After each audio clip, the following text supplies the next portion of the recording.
I'm just really good at being lucky. It's a thing. It is a thing. Some people are, quote unquote, luckier than others. My dad always anytime there was luck involved in anything, he was like, I want no part of it. I win nothing. Meanwhile, my mom, all of the little things you can enter, she would win everything. It's very dumb. Oh yeah? She would play. I don't win anything like that. Dude, she would play video poker just on an occasion and just cash out. Dude, regularly. It's just how does that? My buddy Bo is the exact same way. We went out. We were at some really crappy casino in Lewiston, Idaho. He put in Lewiston, Idaho. Yeah, dude. Clearwater casino. I think you just said a casino in Lewiston, Idaho, and it would have been implied. Oh, it's rough, dude. Oof. Only mash button games. That's the only thing they have. No cards. Yeah. No sports. Just mash button. And he puts $100 in, hits it, nothing, hits it, $1,200. And then just went click, and he goes, I'm buying drinks. And then I'm out. We were like, okay, here we go. I have never. And he does that all the time. I've never done well on any of the video games. I like people who like to play slots and video I can't poker. Handle that. I don't do that. My mom used to just clean house whenever she would do it. But now you put me down at a card table, I'm up. This doesn't sound arrogant. All time, I'm up a pretty significant amount. Oh, I'm not. Because I have no idea. Over the years, I don't even know how many games of Hold'em and Blackjack I've played, whether it's at a casino or at a house or in a tent or whatever. But see, I think what I'm trying to say is, I think for somebody that's not really a gambler like myself, I think I'd rather play card games than gamble on sports. Oh, I would too. Because you just feel more in control. You are. Now, you aren't in control of said variables, but you understand, especially if you do it if you're a Hold'em or a Blackjack player for a living, or something you do very regularly, it would be smart of you to understand the math behind it. Mm-hmm. And that's what I did. Mm-hmm. I started to understand the math behind things. I'm not out here counting cards, but you understand it's probability. Sure. And there are variables you can't control for, but there are things you can do and have a better understanding. But there's also some luck involved, when you go in, how much you go in, and how deep you play something. Those things all, you can't control for, but you can predict. Yes, cautiously predict. You can have an understanding, but you can be the variable itself by how you bet and when you bet. The strategy behind that, and then understanding who you're at the table with. There are people that are just generally more aggressive. There are generally people that are more passive. The longer you're at the table and the more you pay attention, the more things you can pick up on. Yeah. It's not just the more money, and the more money you come with, the more you have to play around and the more opportunities you have to hit. For sure. There's all kinds of things that you can control for, whereas when you're betting on sports, there's nothing you can control. No, it's you're just watching the game. Yeah. So there is some truth to that. And I don't like that. The just letting go. Yeah. Yeah, I'm not into that. Now you can, project control. Sure. By first half bets. Well, not into that, but having the understanding of analytics. Yeah. But modeling only goes so far, because what transpires is Siena up by 11 at halftime against Duke. Mm-hmm. and the thing about it is the analytics and the math and everything that kind of goes behind it. It's worse, or the worst in single instances. The more data points you have. Mm-hmm. So it's it's the whole idea of playing, if you have $1 million, is it better to play one game or is it better to play 100 games? It's better to play 100. The math would tell you over the long haul, it's better to play 100. Yeah. Because if I have $100 to spend, I'm not sitting down at a $25 a hand blackjack table. Because I don't want to play four hands. It's the volatility. I'll be out. Because over the course of time, again, with understanding, you can come out ahead. But it's also, you can be drained over a longer course. Yeah. So how much it's when we talk about the 49ers, it's risk tolerance. How much risk are you willing to tolerate? It's the whole idea of you sit down at the poker table, you have your $1,000 buy-in, and on the first hand on blind draw, you're the big blind, you go all in. How much risk tolerance is that? That's a lot. All of it. All the way. 100%. And then there's the guy that sits at the table, small blind, big blind. Anytime anybody raises him, he just taps out. Yeah. You know what I mean? But that's the slow bleed. And there's so many different ways you can kind of work through that it becomes, from my head, it becomes a problem that you solve. So now I'm going to become a professional gambler. I'm leaving this career behind. I thought about luck, that y'all. probably 15 years ago when Hold'em was really taking off. Yeah. Like I was like, I wonder if I could do that. And I started looking at it, like what it would take and the amount of capital you have to. I think that's the problem is that everybody thinks they can do it, you know? That when what's his name, Moneymaker won, it was like, whoa, a random dude can win a poker tournament beating the Phil Ivies of the world? Mm-hmm. Anybody can do this. Those guys, though, the Ivies of the world, the Helmuths of the world, you know what they do? Over long haul. Oh, they play all year and they still clear, $4.5 million. It's because they're playing more, right? It's you lower your risk threshold. It's a weird thing, but if you're good at it over the long haul, it works. That's why guys get thrown out of casinos. That's why guys like Dana White get thrown out of casinos. Why did he get thrown out of? Because he wins. He cleans people out. Is he counting? Probably. Is he just using math? I mean, he probably is. Is Dana White smart? Yeah. Everybody sees big meathead. He's smart. Well, both things can be true. Yes. You can be a giant meathead and smart. Yeah. Look at me. Are you both of those things? What? Swole and a meathead? Yeah. No. Okay. Not at all. Swollen meathead? I could get one of those T-shirts that makes me look like I'm swole. It's got like the six-pack and a the nice chest. Yeah. I like that. Like if I took off Brandon's shirt and just saw him in real life, I could probably get a T-shirt that looked like that. I just assume you are in great shape. Is that a good assumption? I'll accept the assumption. There you go. There you go. That was the nicest way of him saying yes. I've always described myself as a skinny fat. Skinny fat. I hide the belly fat, but everything else I'm toned. So I'm fat. So yeah, there you go. we're just double down. He pulls his shirt up. It's just abs. Like your abs have abs. Still working on it. It's like Scott Steiner. He had the little Big Papa Pump. The little bicep on the bicep. Yeah. The brachial head. I remember the first time I saw that, I was like, dude, that's not real. Like that can't happen. I don't even think we talked about it on air, but I have to find like 2 seconds to talk about it. Have you seen Tiger? Mississippi. Yeah. Two Mississippi. Brandon, have you seen Tiger Woods in like the last 24 hours? Yeah, I watched TGL last night. Yeah. Okay, did you watch him warming up? I watched him walking in. He looked like a WWE star. Whoa, where did that come from? I mean, again, I think he hangs out with The Rock. All of his stuff has been with his knee and his back. So the only thing he can work out is his arms. So. I mean, that ain't just working out, dog. No, it's. He looked like he's ready to hit the A gap. He looks. He had his Sunday red, but it was a gray compression shirt on. The dude's traps had traps. His biceps had biceps. I'm just sitting there going, there's never in my life been Tiger Woods that jacked. That man has made all of the trips to Germany. Wasn't he tied to the doctor that A-Rod had in Florida? The Balco one. Is he Balco? They're all Balco adjacent. Every time I think of Balco, I just think of the Bay Area. But A-Rod's guy was in Miami. Yeah. Was in Florida. I think Tiger was tied to that guy. Peyton Manning was too. Like the list of guys that were tied to that guy. LeBron James. Oh, yeah, they were all. Oh, weird. He's in Miami, where everybody runs through. I tend not to listen to a lot of things you say, but there is one thing you always say. If it doesn't look natural, it's not. Yeah.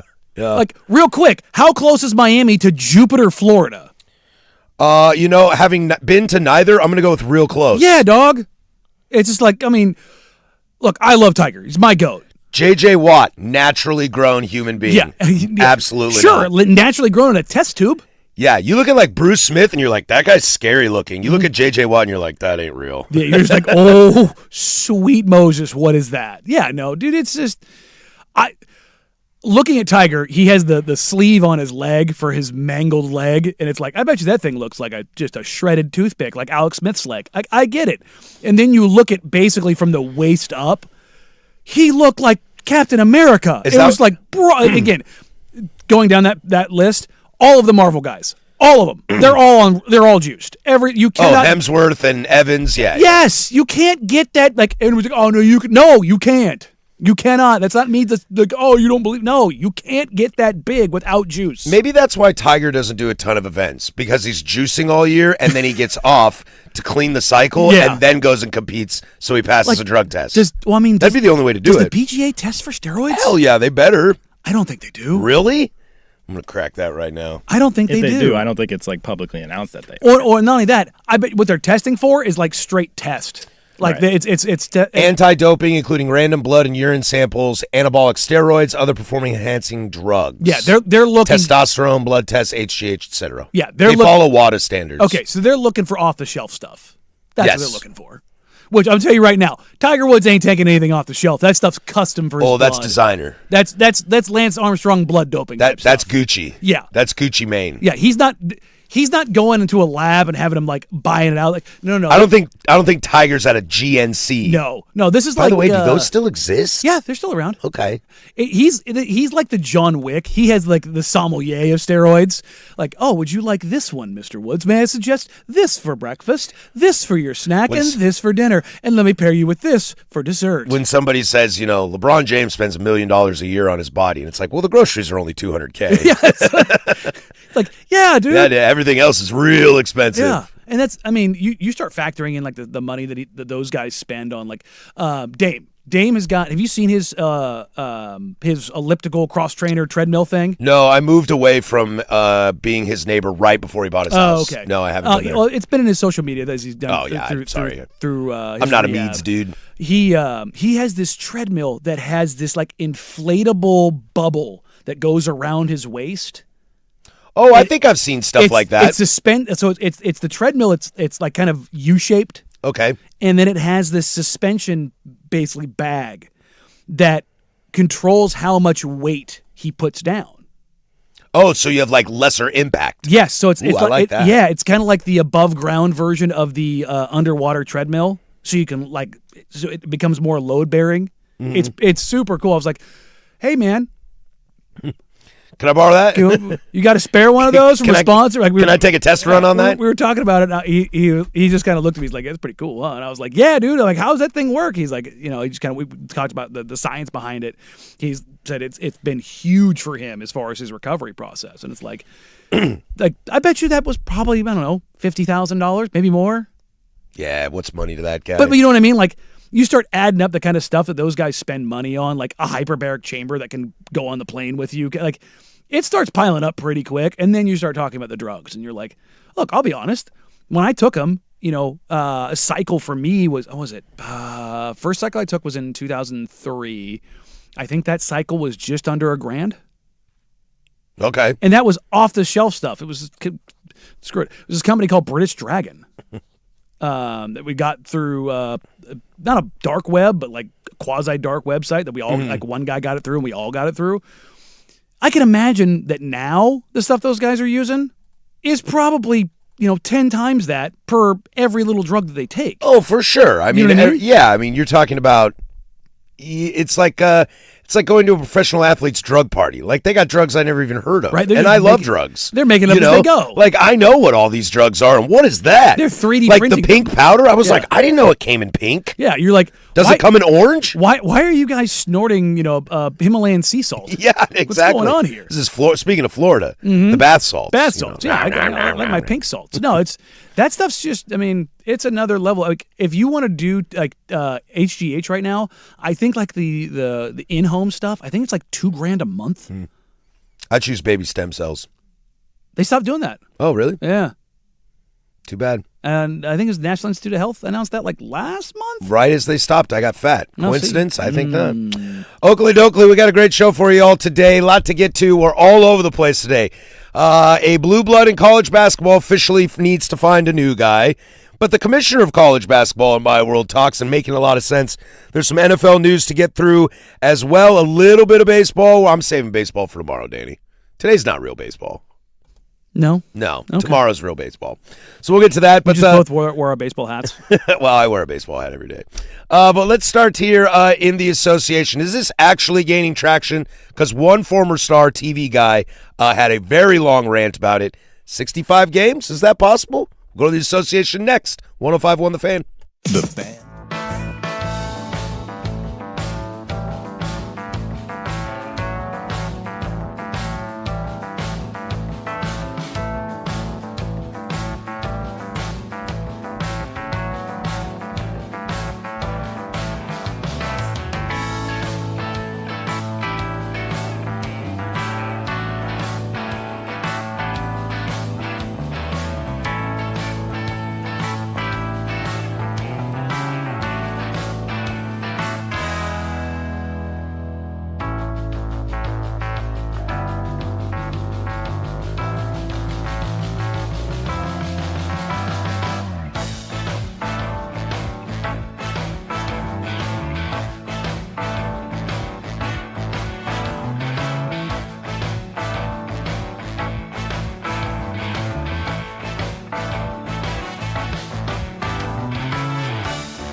10:20 here, Portland Sports Leader. Don't you forget it, baby. We are live.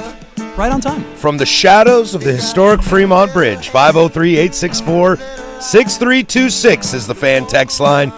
She'll let you interact with us throughout the entire day. You can also join us over on the YouTubes. 1051 The Fan is the channel, youtube.com. Jump in the chat, say hi. We're usually up to no good over there. Now, there was an issue, I will say real quick. It sounds like there was an issue this morning on YouTube about rewinding and fast forwarding.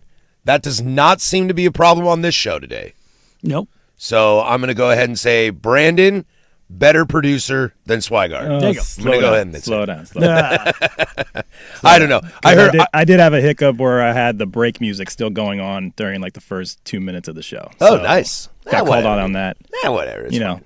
Getting through the hiccups here. I didn't notice. Been a minute. So if there was issues on that, it looks like we don't have that here. So you guys should be good to go because, rewind, fast forward, except for the future. That's improbable, but not impossible. There's a decent amount to get to.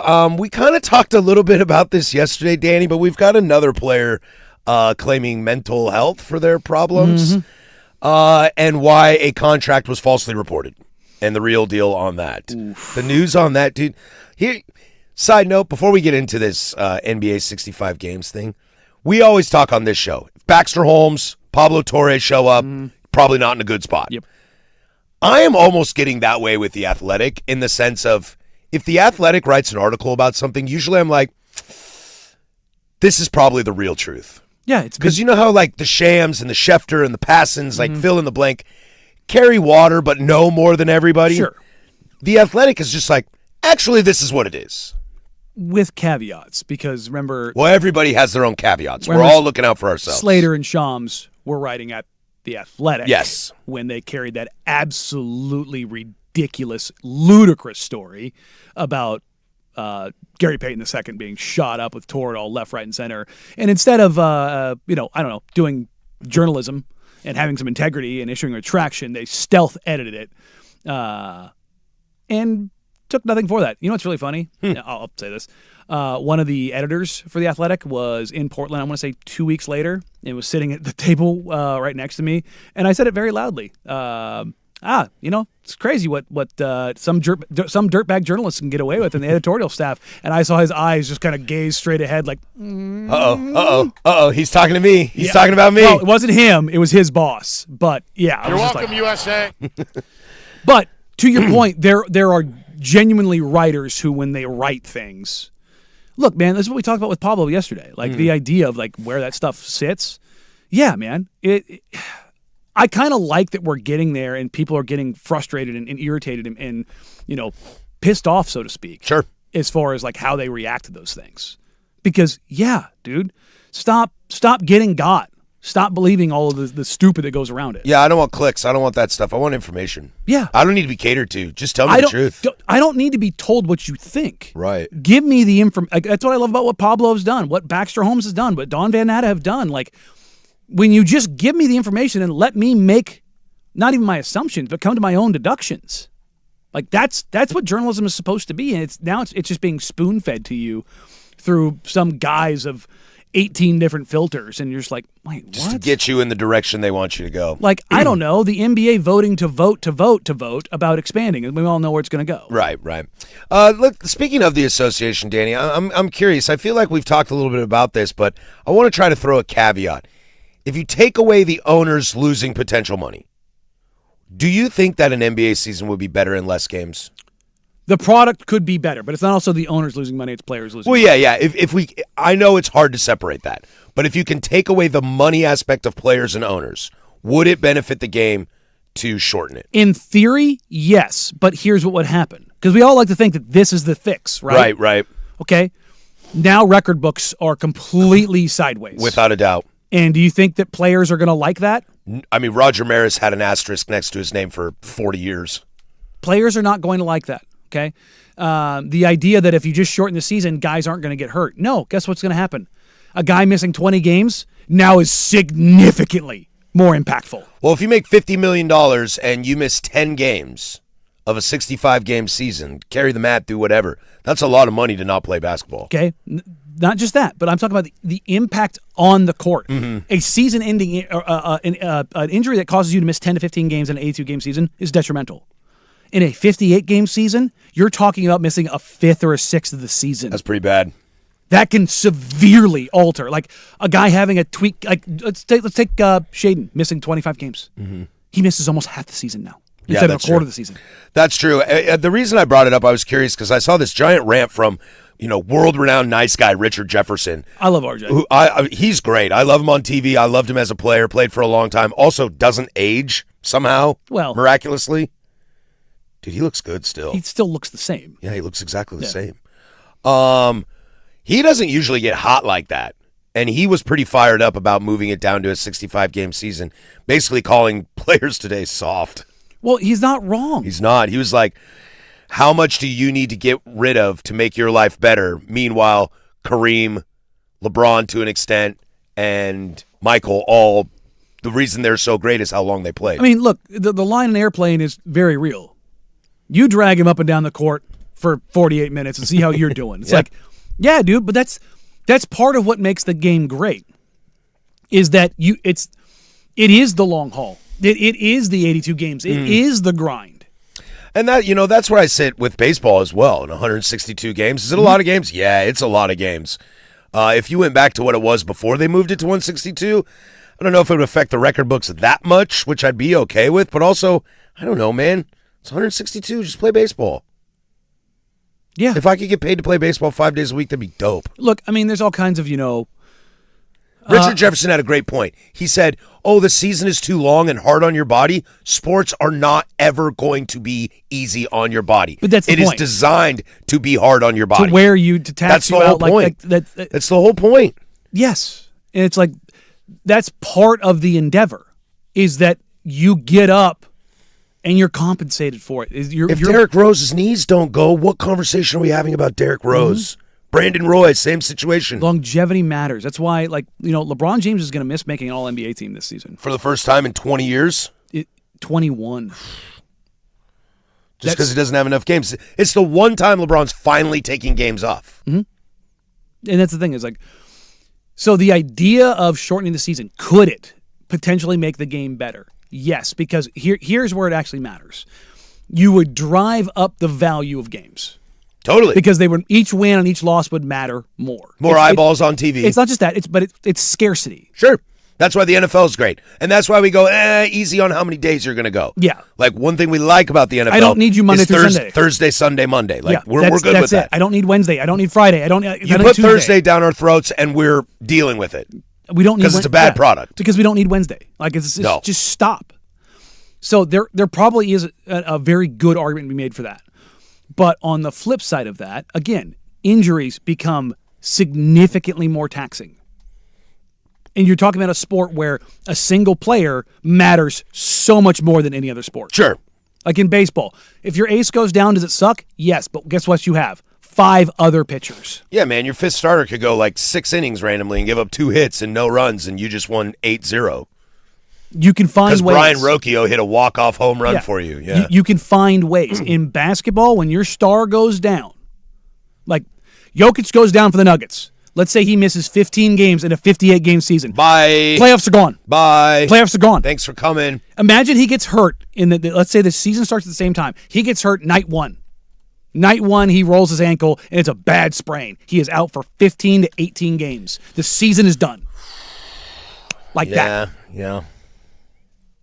That's the look. Luck plays a huge part of this, but we're coming full circle to poker. What matters more?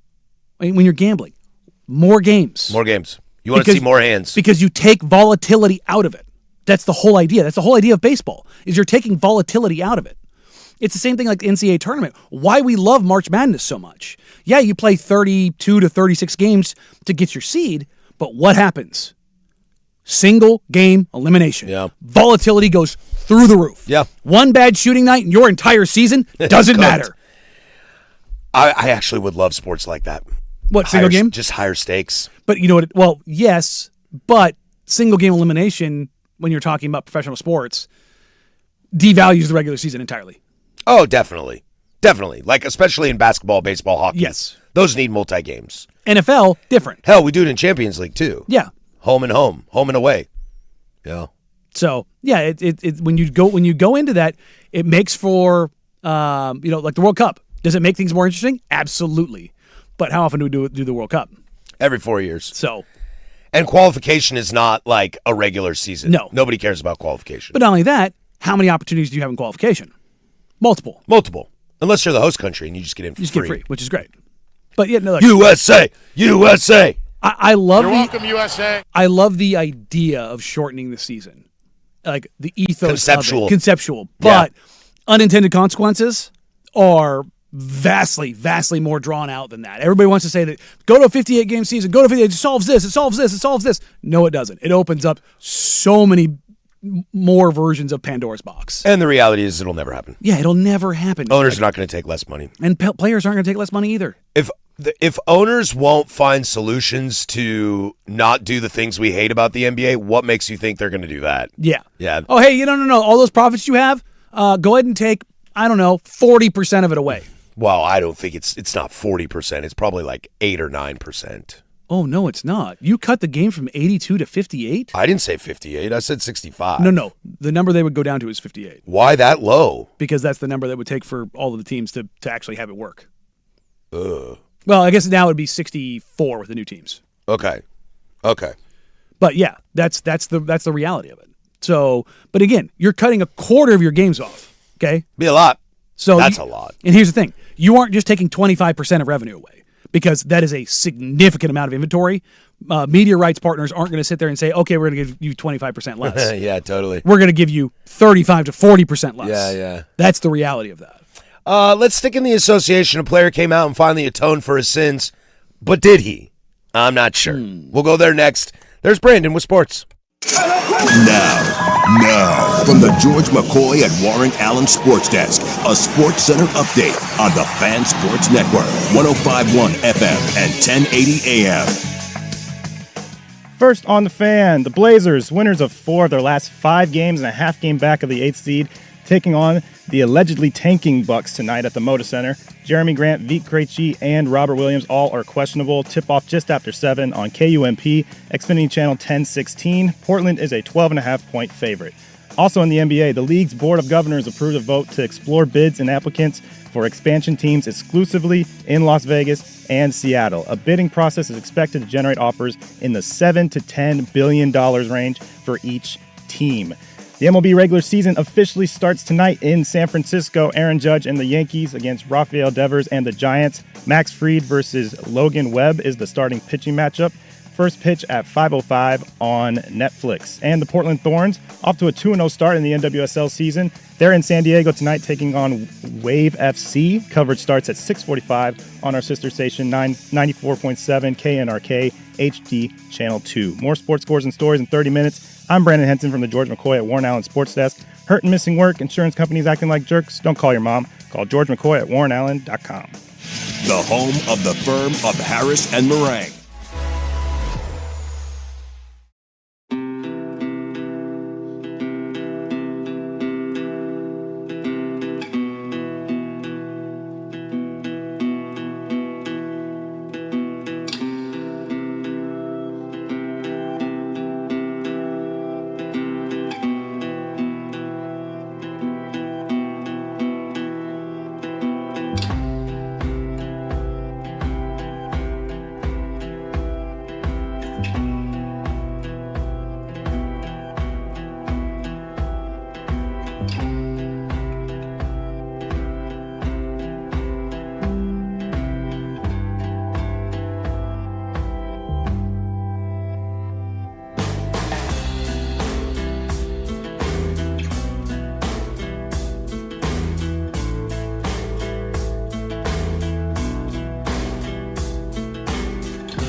might have ruffled some feathers over there on the YouTubes. Don't talk to me about this Savannah Bananas garbage, dude. You can have fun with it. Enjoy it. Be entertained. I do love it. You're dying on hills. Have fun. Enjoy it. I hope you love it. I hope your kids have fun and you buy the souvenirs and get a hat. But as I said on the YouTube channel, you know, I'll never forget when Bucky Dent hit that game-winning home run, you know, on stilts with glow-in-the-dark bats with all the lights off. Totally, dude. It was dope. It was great. Bucky Ketamine Dent, dude, while we're all... No, I'm good. I'm good. Well, Tsunami's playing in the background. I mean, dope song. It'd be. I would be excited to be at that event. Yeah. It's not baseball. You would. You'd have a little glow stick necklace around your head and just tripping balls on ketamine. I know how to hippie circle, the hippie twirl. I know how to do that. There you go. Yeah, I've watched a lot of dead videos. No way. Shocking. The guy with the dead stickers on his car and his laptop. That's true. Do I have any dead stickers? Nope, not on this. Not on the water bottle. Just a bunch of Dave Matthews Band ones. Well, there's Willie Nelson on there. Oh, God. There's Willie. Look at him. What do you have on your shirt right now? An otter. Wearing a beanie? Yeah. My mother-in-law got this for me. Okay. My wife and I's, our spirit animal is an otter. What was that? Do you know what otters do? Yeah, they hold hands while they sleep so they don't float away. Do you know what else they do? I do. I do. They're the bastards of the sea and river. Don't get me wrong, otters rule, but like they're the guy at school that's just a jerk. You're like, dude, why are you a jerk? And it's like, because I had bad upbringing. Because my parents abused me, and you're gonna suffer for it. But they also give up. They also trade rocks for fish. I know. It's very cool. And they hold hands, and they like put their babies on their bellies while they float backwards. And nobody swims cooler than an otter. Nobody, dude. Otters are rad. Otters are rad. They are. And we have otters all over my house. Oh yeah. Well, not all over, but I've got some key places in the house have otters. Otter tchotchkes? I have a tchotchke. Well, the centerpiece of our cake is 2 otters in bride and groom. It's in our main floor bathroom. Okay. It's cute, dude. I'm gonna leave that alone. What's wrong with it? Nothing. Are you about to shame me and my wife? No, I'm not shaming the anything. Greatest woman ever to walk planet Earth? I am not shaming anything. Also, Lauren Shahadi? She's an otter. She could be my otter. Wow, careful. She's at work. Nobody's listening anyway. Paul George has decided to come out and atone for his sins. Did we forget that Paul George tested positive for steroids? Well, he tested positive for PEDs, excuse me. Drugs. It was drugs. Well, no, it was prohibited substances. Oh, so like, I was about to say weed, but that's not. Yeah. So like ketamine. Well, I mean, it could have been various things. Ayahuasca. That's what it sounded like it was. Yeah. It sounded like some mind-altering substances. He hit the podium and talked that he put it on his mental health. We talked about this yesterday. Like, you and I, Danny, are super, super, super pro mental health people. Like, yes. We both know the system's broken. Should we put more resources into it? You know, we talked about the Dante Moore situation a couple weeks ago and how rad it is for a kid like that. I do worry, though, that sometimes people might take advantage of this. And I don't know if this is my bias that I just all of a sudden don't really like Paul George anymore. Mm-hmm. I don't know if it's that, which would be super unfair if I'm going to sit here and say I respect mental health, but because I don't like you, I don't like your issues with mental health. But I worry sometimes that it's opening the box for the new get-out-of-jail-free card. It is a slippery slope, and I don't want to ever be the guy that says, you know, like take Darren Peterson. We were talking about that yesterday. The idea of, you know, mental health is real. Like what Kevin Love have done, what DeMar DeRozan has done, like it's admirable. I was listening to something the other day where there's a scholar who said, and I believe there's a TED Talk out there that has like 15 million views. I can't remember who it was, but it was talking about vulnerability. And that the conclusion they came to was that at our core as humans, we want to be vulnerable and admit our brokenness. Yeah, I think you want to. But it's very difficult to do. Being vulnerable is hard to do, but can be quite rewarding. It can.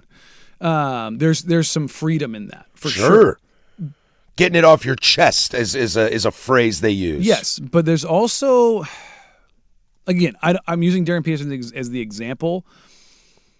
This is my own bias. I don't like it when there is some sort of, searching for the right word, justification for it. Does that make sense? Sure. Like, if Darren Peterson was battling this stuff, why did it only come out when their season ended and Darius Acuff was maybe rising above him in draft standing? It's definitely the timing of it all is fishy. I don't, or some would say ottery. Yeah, there you go. The coincidence of it all. I don't like. The problem is that it's not about what I think. It's not about what you think. It's just like that's the fact that thought pops up is not good. Yeah, it's kind of like if Paul George really is dealing with this, and if he is, shout out to him for being honest and upfront with it. If he were to be vocal enough, like let's take Dante for example. Okay, Dante is being upfront about it right now. He didn't get popped on a drug test. Nope, not at all. He didn't say that that's why he came back to college. He didn't say that the NFL was scaring him or like he was preemptive. Now, if I come to find out that he becomes addicted to painkillers, then I would say, wow, there's a track record here. I mean, the guy's talked about with some depression, stuff. Family issues, trauma. He's been forward about it, and his demon slipped. I get it. Like, I remember I was living in Pullman when Tyler Helinski took his life, and everybody was so shocked about it because we just didn't know. Like, everybody was like, Tyler's such a nice guy. Everything's hunky-dory. And so I think that's why with the Paul George situation specifically, it just kind of always just catches me off guard. To your point, the Darren Peterson as well. Now, here's the thing. I'm not going to beat a guy up for not putting all of his brokenness on for sure, preemptively. Dude, I got a ton of stuff internal. I'm pretty open. I share a lot with you and with our listeners. There's still so much I don't. I mean, look, man, I've talked about wildly broken stuff that's happened in my life in the last year, and there's a lot of people that don't, or a lot about me that people don't know that I've gone through in the last year, and it's just like there's and because of that, I don't beat people up for it. There's been days in here where it, Dusty knows it, that I don't have it, or the same thing for you. There's been days where you don't have it, and we just have to kind of shut our mouth. Well, not shut our mouth. We have to play hurt, as it were, and the things that kind of come with that. And the whole discussion around it. It's very thin ice is the only way that I can say it, right? Well, of course. It's a very delicate thing. Oh, yeah. If somebody comes clean with something and you tell them that they're full of it and lying, well, that's just going to make it worse. No, and that's the thing is I genuinely, look, as much as I come off as a jerk, I don't want that, especially with stuff like this. Well, then stop. But you know what I mean? Like I do. do want to be more positive, particularly with stuff like this. And I do lean more optimistic and giving people the benefit of the doubt with situations like this, because the old adage of you never know what somebody's going through is a very, very real thing. Yeah. But sometimes it's hard to realize that in everyday life. Like the simple one that I've come up with more recently, because I just get road rage, like in a way that you can't imagine. Like of all the first world problems that exist on this planet, traffic is the one that kills me. Well, and parking in our parking lot. General, yeah. But you missed that, Brandon. That was like a 2-week debacle. It was fun until it wasn't. Until we got in trouble. No. Till $50 worth of donuts later. Yeah, I was like, but I had somebody tell me the other day. He goes, "You know what happens anytime somebody cuts me off now? I just think that guy probably really has to poop." And I go boo boo. But it's like it's a changing of your mindset of like, you know what, you have you control the ability to feel wronged. One of my favorite things is I always just go, have fun. And then flip them off. Like if somebody's riding my ass, I'll just move over. I'm like, have fun. Well, I don't wave, but I just go, have fun in my brain. Like I would be going faster if the car in front of me was going faster. But you, come on down, man. Yeah. See, I that's one I'm still battling. Like if come on down. You have it. If I'm going to ride right behind you. If there's somebody in front of me and I'm going the speed that I can go with, safely behind that person, I'm not going to get over for you. Like if you're just riding me, I'll do the gesture of like, see the car in front of me? I can't go anywhere, dog. Right. Figure it out yourself. Yeah. Like here. And I let them figure it out, because I think if I move over and let them go forward, they're going to be like, thank God, this guy's finally moving out. Hell. And it's like, yeah, dude, have at it. That's why I say, have at it, man. Want my viewpoint? Here you go. Here you go. I do the Bill Engvall. I do the gesture point of like, here's your sign. Yeah. I will do this. If you see me, like if you're behind me, you see me gesturing at the car in front of me, it's like, yeah, dog, I'm here too. What would you say you do here? Exactly. 100%. When we come back, why a contract wasn't a real contract and what it really means for a future Hall of Famer. We'll slide over to the NFL next. 105.1 The Fan.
Lot to get to in hour number deuce here. We'll slide back into college basketball. We predicted it yesterday, and now it's real.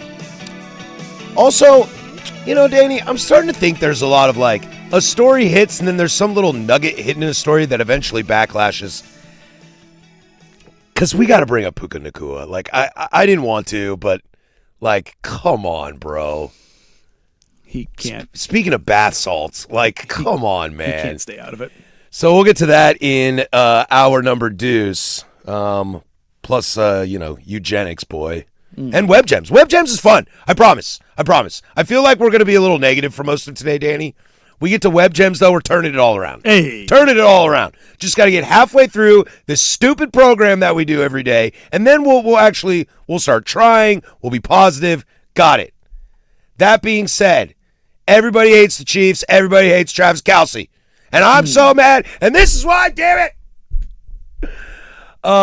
Fascinating thing, though, like reading more and more this article. Jesse Knoll wrote this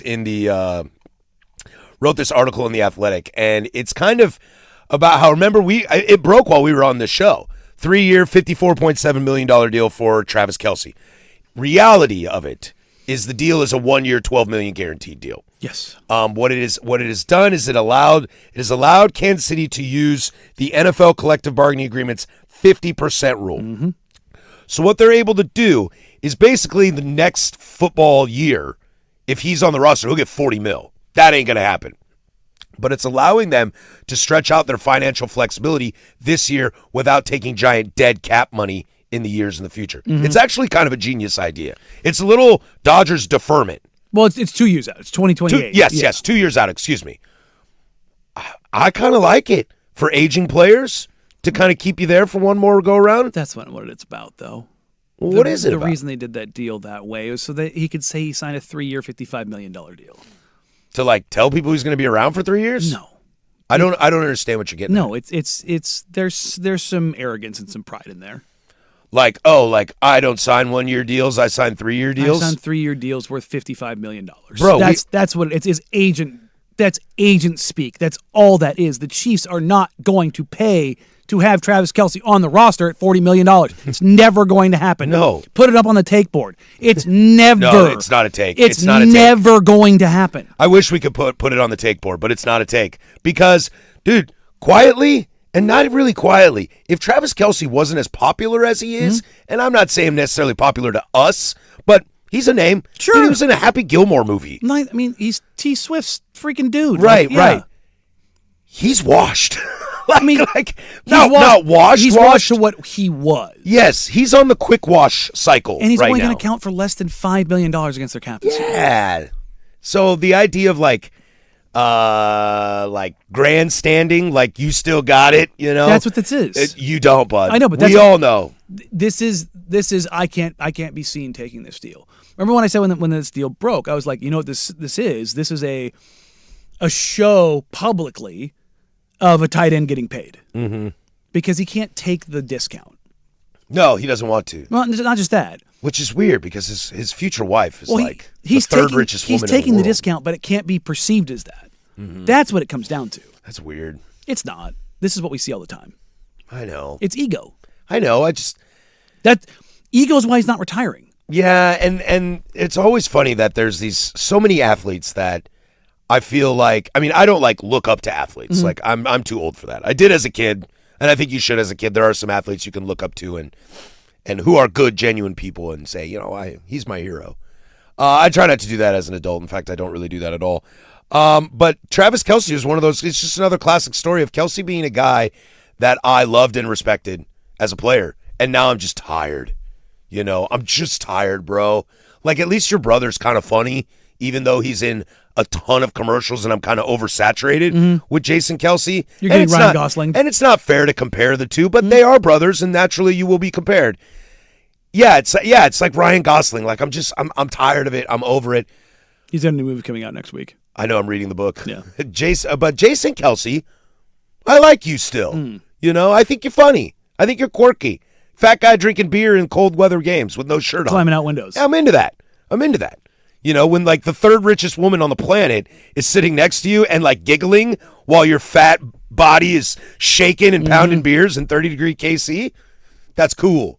Travis, I don't know, man. He's too broy for you. He's too broy for me. He's like Barstool, like Portnoy, and McAfee should be in this, but I think McAfee is the best bro in the entire world. Yeah, he's turned it into hundreds of millions cash of dollars. cow, yeah, bro. It's great. McAfee, I don't bother because when McAfee talks about football, I actually listen to him. I think he's got a point. To where most of these bros, they don't know what the hell they're talking about. You want to listen to a Paul brother? Pass. Yeah, no. Hard pass. Andrew Tate? Hard pass. Hard pass. And I don't think Kelce is as egregious as, say, the Paul brothers or Andrew Tate, but I'm getting to that level of just annoyance. That's fair. I would rather hang out with Travis Kelce 1,000 times more than any of those dudes. Sure. But I'm still annoyed, and I'm over it. Well, what player actually, across any sport, hangs it up when they should? And I say, should is obviously very subjective. Yeah. But, like, goes out when they should. Not many. The staggering majority. Staggering majority hold on too long. Even when you look at guys like Elway and Manning, okay, who retired after Super Bowls, Manning's last year is some rough quarterback Emmitt Smith play. as a Cardinal. Hakeem Olajuwon as a Raptor. Well, but my point was, like, there are guys that have gone out on top. Sure. John Elway's arm was not 80s John Elway. Peyton was throwing ducks. Peyton Manning was a top 20 quarterback when he retired. Mm-hmm. Maybe top 25 in the league. He's not that far. Dude, there's some bad games on that. There were games in there where, he'd throw a ball. It was just fluttering and floating up there. But that's the thing is, like, and I don't like, take Aaron Rodgers right now. Should Aaron probably hang it up? Yeah, probably should. Is he still better than most? Yeah. Your exceptions to the rule are probably Andrew Luck, Barry Sanders, Calvin Johnson. Yeah, the guys that hung up too early. Too early. Those are the ones that you. Oh, but then they're not when they're supposed to. Yeah, those guys had time. I mean, Luck still had peak Luck time. didn't because the injuries. Right. But, like, Barry could have played at least 2 more years. Yeah. Calvin could have played at least 2 more years. Oh, I would argue Andrew Luck could have played 2 more years. He was just tired of being hurt all the time. Well, also neck back, you kind of go, it's a little dicey. But that's the thing, man. Is like, and I don't begrudge these guys because this is their life. This is all they've ever known. It's letting go of that. Like, it can be scary. It's. I think it's the closest civilian comparison to getting out of the military. Because when you get out of the military, it is a different life. When you go from military life to civilian life, like who you are, what you've done, what you've been, it becomes this ethos, so it kind of becomes your identity. When you're a high-level athlete and you've done it for 10, 12, 15, 20 years, you don't know anything else. In that transition and letting go of that, it's scary. Like, it took me probably 10 years to fully get out of, like, who I was, where I was, and how I operated. Even then, I still have things that I cling to. Sure. It's just, I think if you do anything that is that different from holistic society, whether it's professional sports or the military, I think those are two very, very, they're just so different from literally anything else that you do in life that it's hard to dissociate those things. Sure. So, I don't know. That's ultimately where I fall in this. And I get the arrogance. I get the ego. Doesn't mean make it good, but I understand it. R.I.P. Travis Kelce. Not dead, but might as well be dead in my book. Just forgotten in your book? Yeah. Okay. Well, they could still take Kenyon Sadiq now, because I think when it came out, I was like, 3 years? They ain't taking Kenyon Sadiq. That's 1 year. They might take Sadiq. Can we get to the draft already? It's coming up. How far away are we? 3 weeks? 4 weeks? I think we're a month today, isn't it? Month today?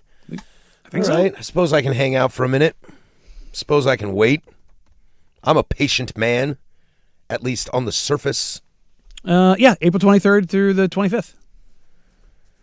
We're a month out. Okay, well, let's hustle up and go. Yeah, let's go. Hour number deuce coming up. We thought they might part ways with this guy, but a Blue Bloods open for business. What's the right fit? Where do you go? And they might be doing something for the first time that they've ever done. We will go to Chapel Hill to start hour number 2. Danny Patrick, 105.1 The Fan. Did you?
Allen Sports Desk, a Sports Center update on the Fan Sports Network, 105.1 FM and 1080 AM. First on the Fan, the Blazers, winners of 4 of their last 5 games and a half game back of the 8th seed, take on tanking Bucks tonight at the Moda Center. Jeremy Grant, Vit Krejci, and Robert Williams all are questionable. Tip-off just after 7 on KUMP, Xfinity Channel 1016. Portland is a 12.5-point favorite. Also in the NBA, the league's Board of Governors approved a vote to explore bids and applicants for expansion teams exclusively in Las Vegas and Seattle. A bidding process is expected to generate offers in the $7 to $10 billion range for each team. The MLB regular season officially starts tonight in San Francisco. Aaron Judge and the Yankees against Rafael Devers and the Giants. Max Fried versus Logan Webb is the starting pitcher matchup.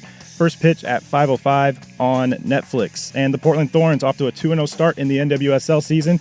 They're in San Diego tonight against Wave FC. Coverage starts at 6:45 on our sister station, 94.7 KNRK HD Channel 2. More sports scores and stories in 30 minutes. I'm Brandon Henson from the George McCoy at Warren Allen Sports Desk. Hurt and missing work, insurance companies acting like jerks. Don't call your mom. Call George McCoy at warrenallen.com. The Fan is live on YouTube and Twitch.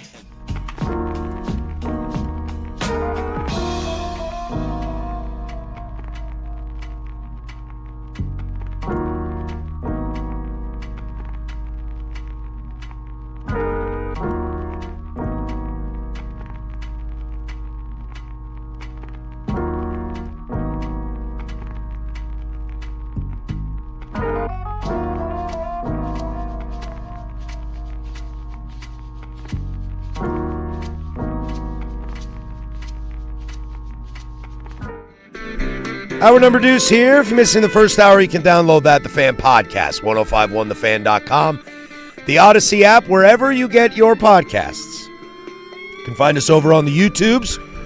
1051 The Fan is the channel. If you missed another Dirty Swag edition of the Sunrise Guys this morning, check that out on YouTube. I'm not sure if you can rewind or fast forward that show, but even if you could, you just not in the future, because that'd be impossible. Impossibly. Improbably. A lot to get to this hour. Nutrigenics himself, the Big Hurt.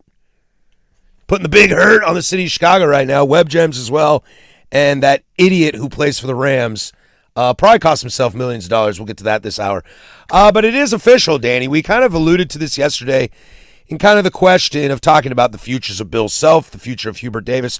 We have some answers on both of those right now. Bill Self has refuted rumors that he is retiring, which for me, I'm excited. I love Bill Self. If Self is healthy, I want him out there at Kansas. Just my opinion. You said you want him out there.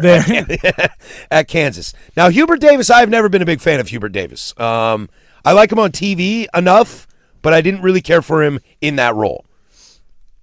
Sure.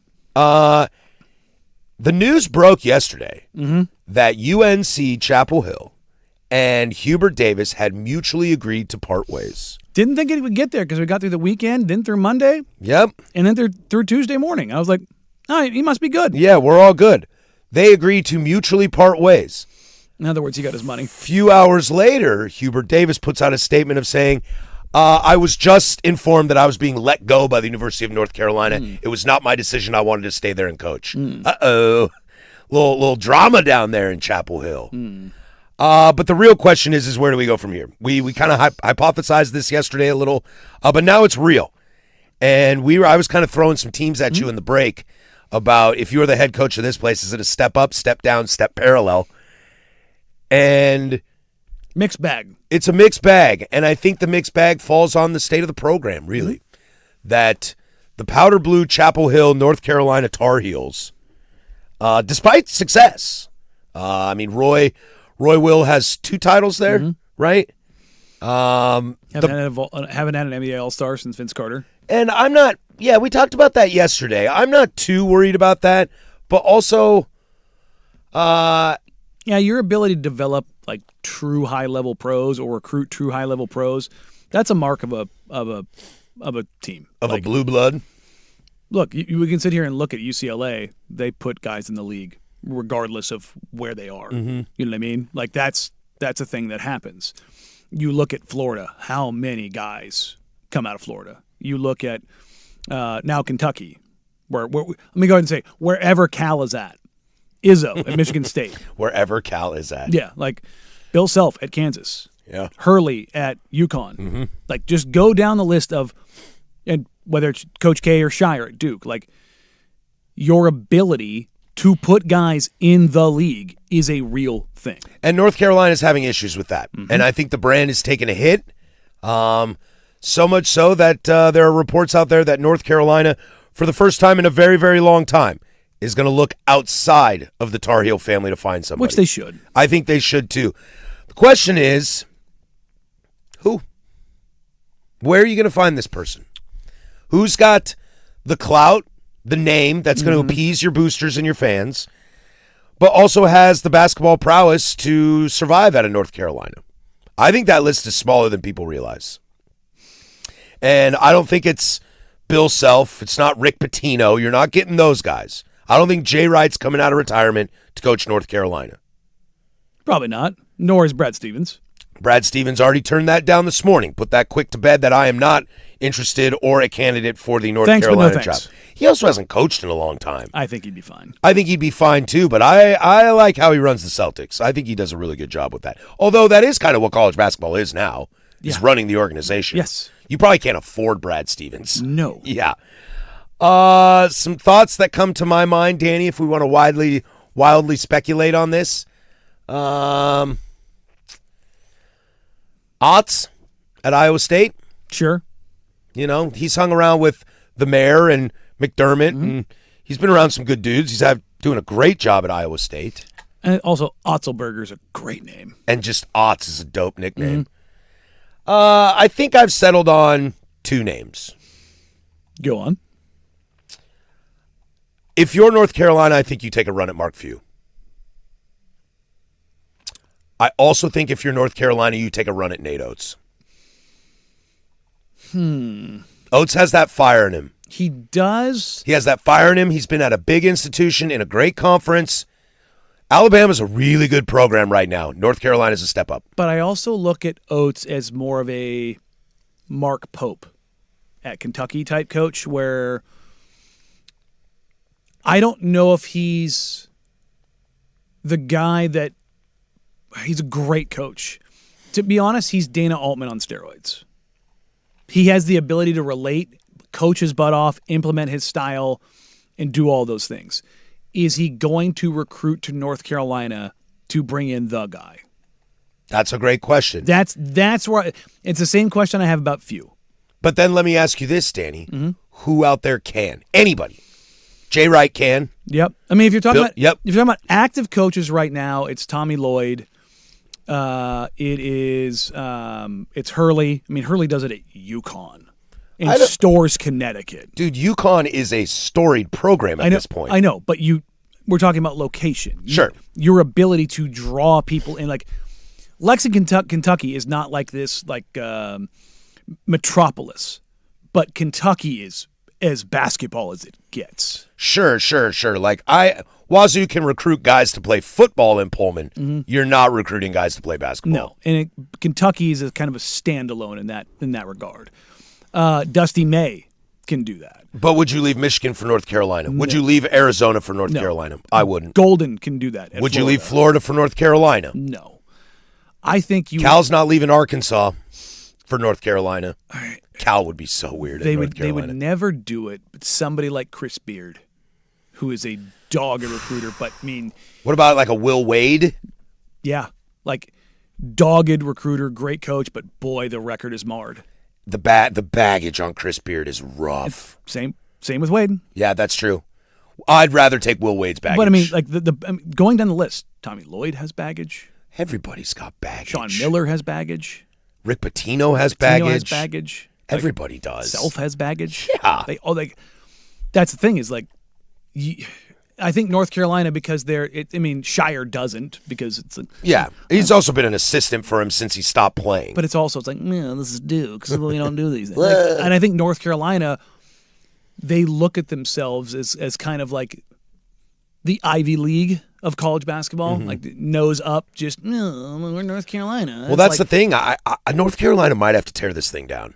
Well, to an extent, yeah, I think they do. because while they've been good, and they obviously, Coach K's last year, they knock him off the regular season, they knock him off the NCAA tournament. Like, that's great and all, but more is expected of you. You are not like a longtime blue blood in the sense of like a UCLA where you're living in the past and that's enough for you.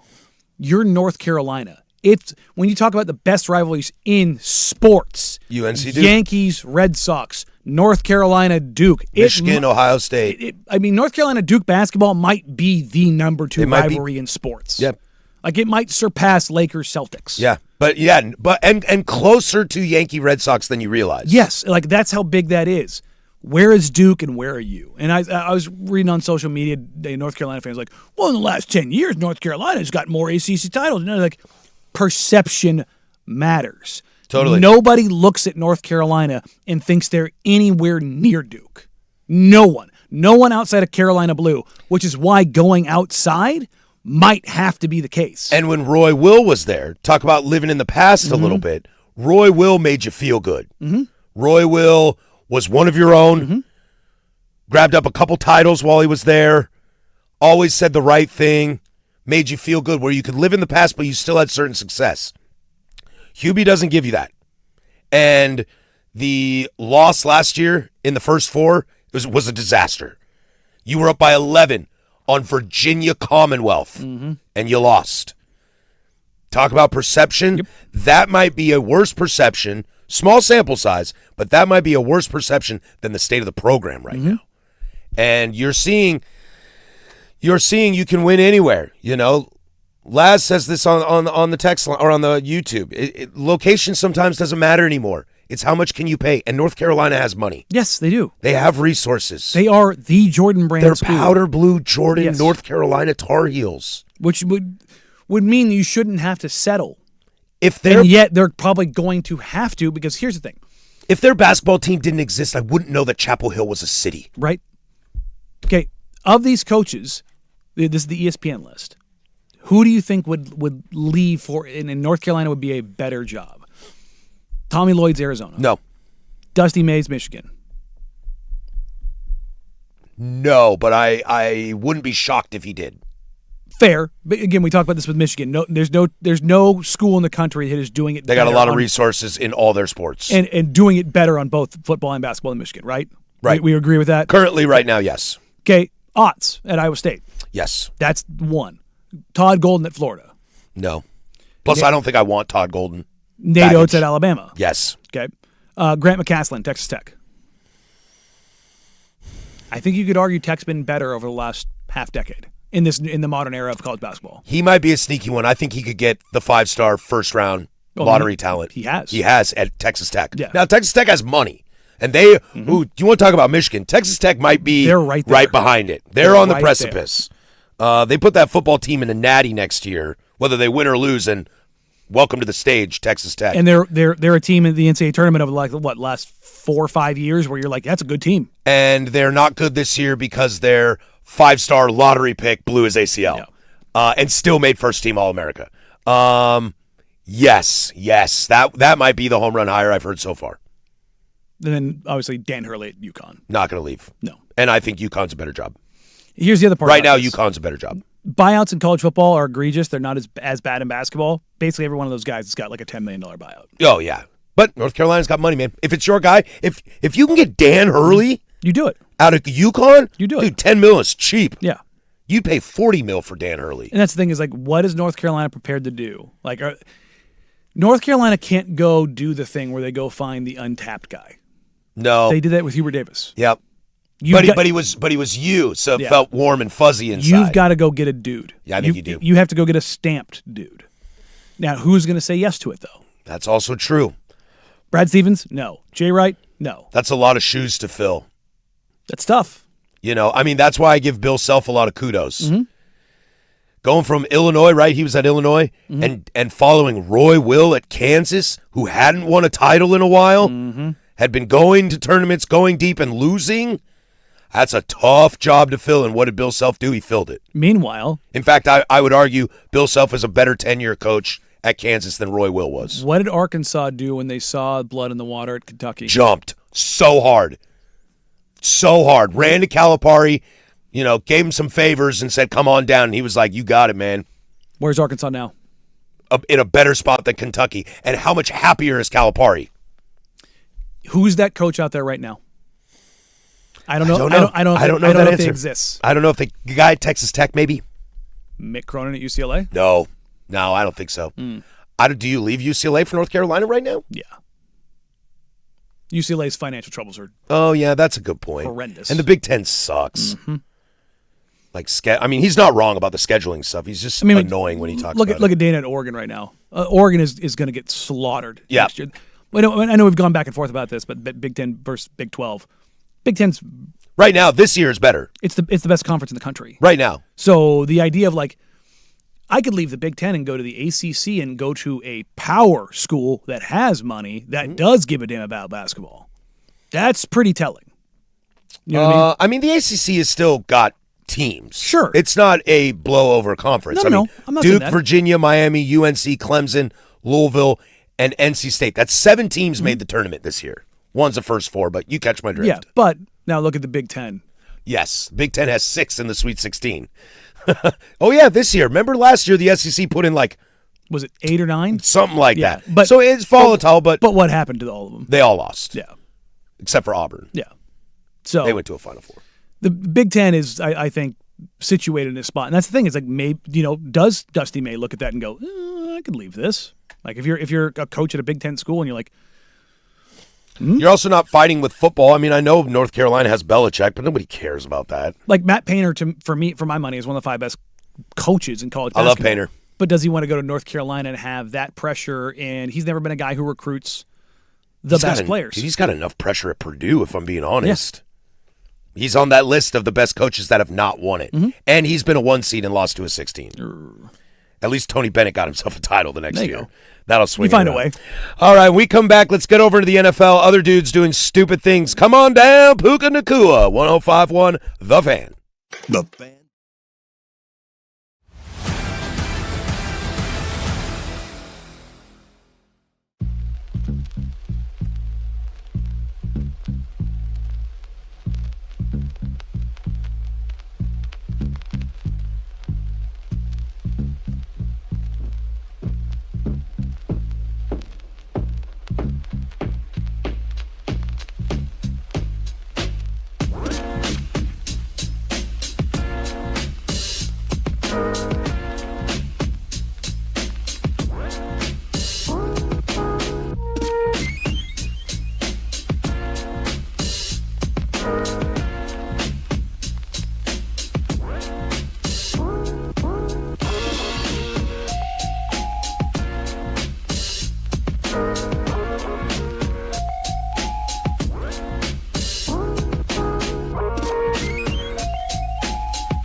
Hey, baseball's back. Opening night is live on Netflix tonight. March 25th, Aaron Judge, the New York Yankees clash with Rafi Devers and the San Francisco Giants. MLB opening night, Yankees, Giants, live on Netflix tonight, 8 p.m. Eastern, 5 p.m. Pacific. I know where I will be. That's my spot. Everybody step aside. This man's going to watch baseball tonight and yell at the TV why it's not really opening night. It's just where I live. My team doesn't play till tomorrow. My team doesn't play till tomorrow. Do you play tomorrow? Everyone plays tomorrow. I don't know. Everyone does not play tomorrow. What? I thought everyone played tomorrow. Nope. No siree. I think there's only 11 games tomorrow. I could have swore everyone played tomorrow. Am I dumb? I mean, 1, 2, 3, 4, 5, 6, 7, 8, 9, 10, 11 games tomorrow. No, I thought everyone played tomorrow. No, because baseball's dumb, dude. Like, let's never underestimate this. That's very dumb. I thought didn't they do that last year where everyone played tomorrow? Played on opening day? The Rockies and Marlins don't have their first game till Friday. Toronto and the A's, they don't have their first game till Friday. Are they playing somewhere weird? Kansas City, Atlanta don't have their first game till Friday. In fact, no, I don't think so. I'm not sure, dude. I think it's just baseball being stupid. I think it's just because, some teams start with 4-game series, some start with 3. So it's just a weird But why don't we just put it all in one I don't know. day? Yeah, I don't know why we just all start with 4-game series or 3-game series or whatever, or start at Thursday and into Friday so that everyone starts playing. Weird. Yeah, no kidding. You're going to host the Rays. Yeah, I knew that. They're going to smack you around. Probably. My team sucks. I get Tanner Bybee versus Logan Gilbert tomorrow. So, hey, the VPN pays off in the first game of the season. Thanks, Mariners. I saw I don't even get to use my subscription that I pay for. For the first day, I have to use a VPN. Again, nobody hates baseball more than baseball. Yeah, regional rights suck. No, the Cardinals going to roll out Liberatore, and I saw a preseason projection that has him as an all-star this year, and I went, how? Because every team has to have one? How? I mean, they don't do that anymore, right? We don't do that anymore, right? Somebody has to be from every team? I thought they did. Do we still do that? I thought they had it. I thought that rule was still in there. Now I feel stupid for not knowing. I mean, it'll disappear in the new CBA after the work stoppage. I worked that in there. Stop, dude. You're just being mean. How did you feel when I asked Dirt about that and he said, "Oh, absolutely." That you guys are just trolls and you guys hate baseball. I don't hate baseball. I don't want baseball to suck. Every team is guaranteed at least one rep in the annual All-Star game. See, it sucks. That does suck. I'm stoked. Baseball's fun. Max Fried, Logan Webb tonight. I mean, don't talk to me about Aaron Judge and Rafi Devers. You know how to get into my skirt? You want to get up my skirt? Talk to me about Max Fried and Logan Webb. Throw it up there? Oh, baby. There you go. I'll stand over the great New York City and just let Max Fried breathe my skirt up. There you go. I do like Max Fried a lot. Oh, yeah. I think I like him more than Logan Webb. I mean, you know what? I like Logan Webb. You know He's where very I like good. Max Fried more? In a city that's not New York. Yeah, I know. He does have like a little pencil mustache, which I kind of like. God. I like Max Fried. I think he's really, really good. Yeah, he is. It's even better when his arm doesn't blow up. I don't think it will blow up, so that's a plus. Let's hope. Last year he had blisters, and that's what screwed up his year. It's so weird that what brings you down is a blister. Yeah, dude, he was like never the same for the rest of the season. A blister? I had him in fantasy, and I was like, damn, dude, what's wrong with you? You can't just let it heal and just come back, get a callus, something? I mean, I watched Trevor Bauer pitch in the World Series with bleeding fingers because he was playing with a drone. Speaking of that guy, you remember that guy? He was really good. Remember Trevor Bauer? Yeah. Dude, he signed like 1-year deals with the Dodgers for like $45 million a year. And he was good. He was very good. He can't pitch anymore, though. I saw him in Japan. He was in or Mexico. I think most recently he was in Korea. Okay. Getting tatered. Pitching's so weird how you can go from being like a GOAT to the next season, nothing work. Yeah. Who are you talking about this morning? Pitched 2 innings, had 6 walks? Roki Sasaki. Yeah. It's like no hits. You're like, sweet. 6 walks, 4 runs. You're like, no. No. What happened? It's the Michael Scott. No. Yeah. No. It's just pitching is so, I mean, look, man, I watched Rick Ankiel forget how to pitch mid-game. Yes. That was just what just happened? Yeah, Ankiel was a fun one. Yeah, but can you imagine being so good at baseball that you were an elite pitcher who forgot how to pitch and you turned into an elite outfielder? I don't know about elite in either of those, but pretty good. Definitely above average. Rick Ankiel is not elite. You know who's elite? Frankie Lindor is elite. That's Hall of Fame caliber. Well, that's what elite means. There are not 5 tiers above the phrase elite, Daniel. Okay. How many more tiers are there above the phrase elite? I think there's a difference between elite and Hall of Famer. Are you Googling how many tiers are there above elite? No. I'm Googling the definition of elite. Select group that is superior in terms of abilities or qualities to the rest of a group or society. In this case, society. Elite. Small group. Select group. Bryce Harper is elite. Shohei is elite. Rick Ankiel was above average. Okay. We'll go above. Above average is fine. Okay. All right. I'll let you have it. We're going to spend a lot of time on baseball tomorrow. True opening day. God, Ankiel's almost 47 years old. Yeah, dude, we're old. How old's Matt Holliday? Dude, his kids are in the league. You know? Matt Holliday's one son starts for the Orioles, and the other was the 3rd overall draft pick by the Rockies. Or I think he was 4th overall. God, that's gross. Yeah. Dude, we're old, man. We're washed. I don't know. Not everybody looks as good as Brandon does at our age. You know? I don't like it. I don't like it either, but it is what it is. Gross. I'm climbing. I know, dude, but you look a lot better than I do. I would definitely take soft, skinny, or what was it, doughy skinny? Skinny fat. Skinny fat. I'd rather have that than whatever I got going on right now. Ankiel. He was a 20-year-old pitcher who looked like an absolute monster. Yeah, Mark Pryor. Yeah, there you go. What was Mark Pryor? A Hall of Fame arm. Maybe some of the best stuff I've ever seen in my life. Ankiel had like a 200 strikeout season in like 20 starts. Do you know where Mark Pryor is right now? No. He's pitching coach for the Los Angeles Dodgers. Is he really? Yeah, sure he is. He got a nice beard, too. It's aged him, and he's all grizzly in there. I like of that. Like salt and pepper. God. You know, he's in L.A. Ankiel, Pryor, like those seem like guys that should have been on the Cubs. Or not the Cubs, the Mets. Yeah. With Syndergaard and those guys. Just like guys whose arms were just so electric and just blew up. Yeah. Just stopped being able to do anything. I am not as high on Ankiel as you were. It was a flash, though, for a moment. I mean, he was phenomenal, but it was very short-lived. He had that season, then he forgot how to pitch. And that's why Puka Nacua cost himself millions of dollars. There you go. Don't go out with influencers. We'll do that next. That's Brandon over there. He's got sports. Now, from the George McCoy and Warren Allen Sports Desk, a Sports Center update on the Fan Sports Network, 105.1 FM and 1080 AM. First on the Fan, the Blazers, winners of 4 of their last 5 games and a half game back of the 8th seed, taking on the allegedly tanking Bucks tonight at the Moda Center. Jeremy Grant, Krejci, and Robert Williams all are questionable. Tip-off just after 7 on KUMP, Xfinity Channel 1016. Portland is a 12.5-point favorite. Also in the NBA, the league's Board of Governors approved a vote to explore bids and applicants for expansion teams exclusively in Las Vegas and Seattle. A bidding process is expected to generate offers in the $7 to $10 billion range for each team. The MLB regular season officially starts tonight in San Francisco. Aaron Judge and the Yankees against Rafael Devers and the Giants. Max Fried versus Logan Webb is the starting pitcher matchup. First pitch at 5:05 on Netflix. Oregon baseball also in action tonight. The 20th ranked Ducks go for a 2-game sweep of UC San Diego. First pitch at 3:05. Pre-game coverage begins at 2:45 on 910 ESPN Portland. And the Portland Thorns off to a 2-0 start in the NWSL season.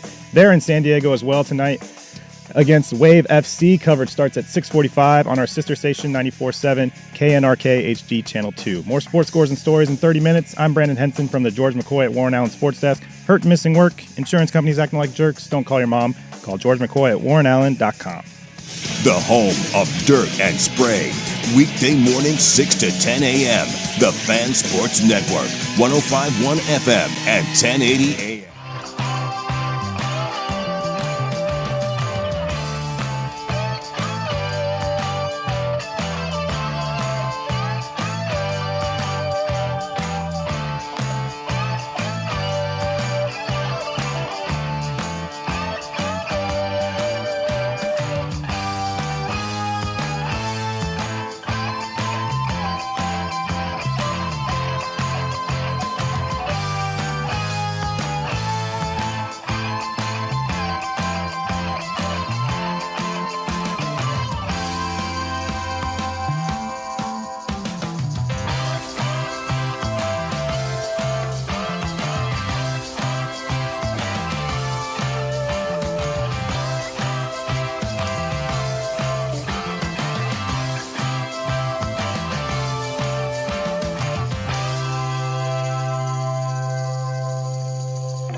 Web Gem's coming up next. Everybody's favorite. Do it every single day at 11:45, so hang out for that.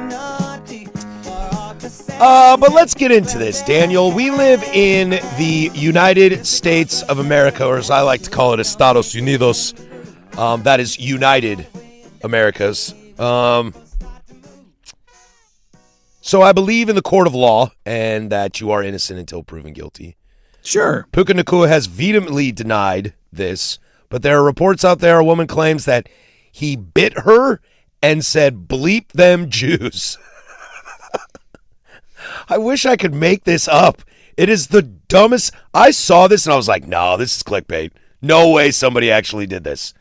And then I was like, okay, all right, I'll click on it. Who was it? And it said Puka Nacua. First thought that came to my brain, that just cost you $30 million.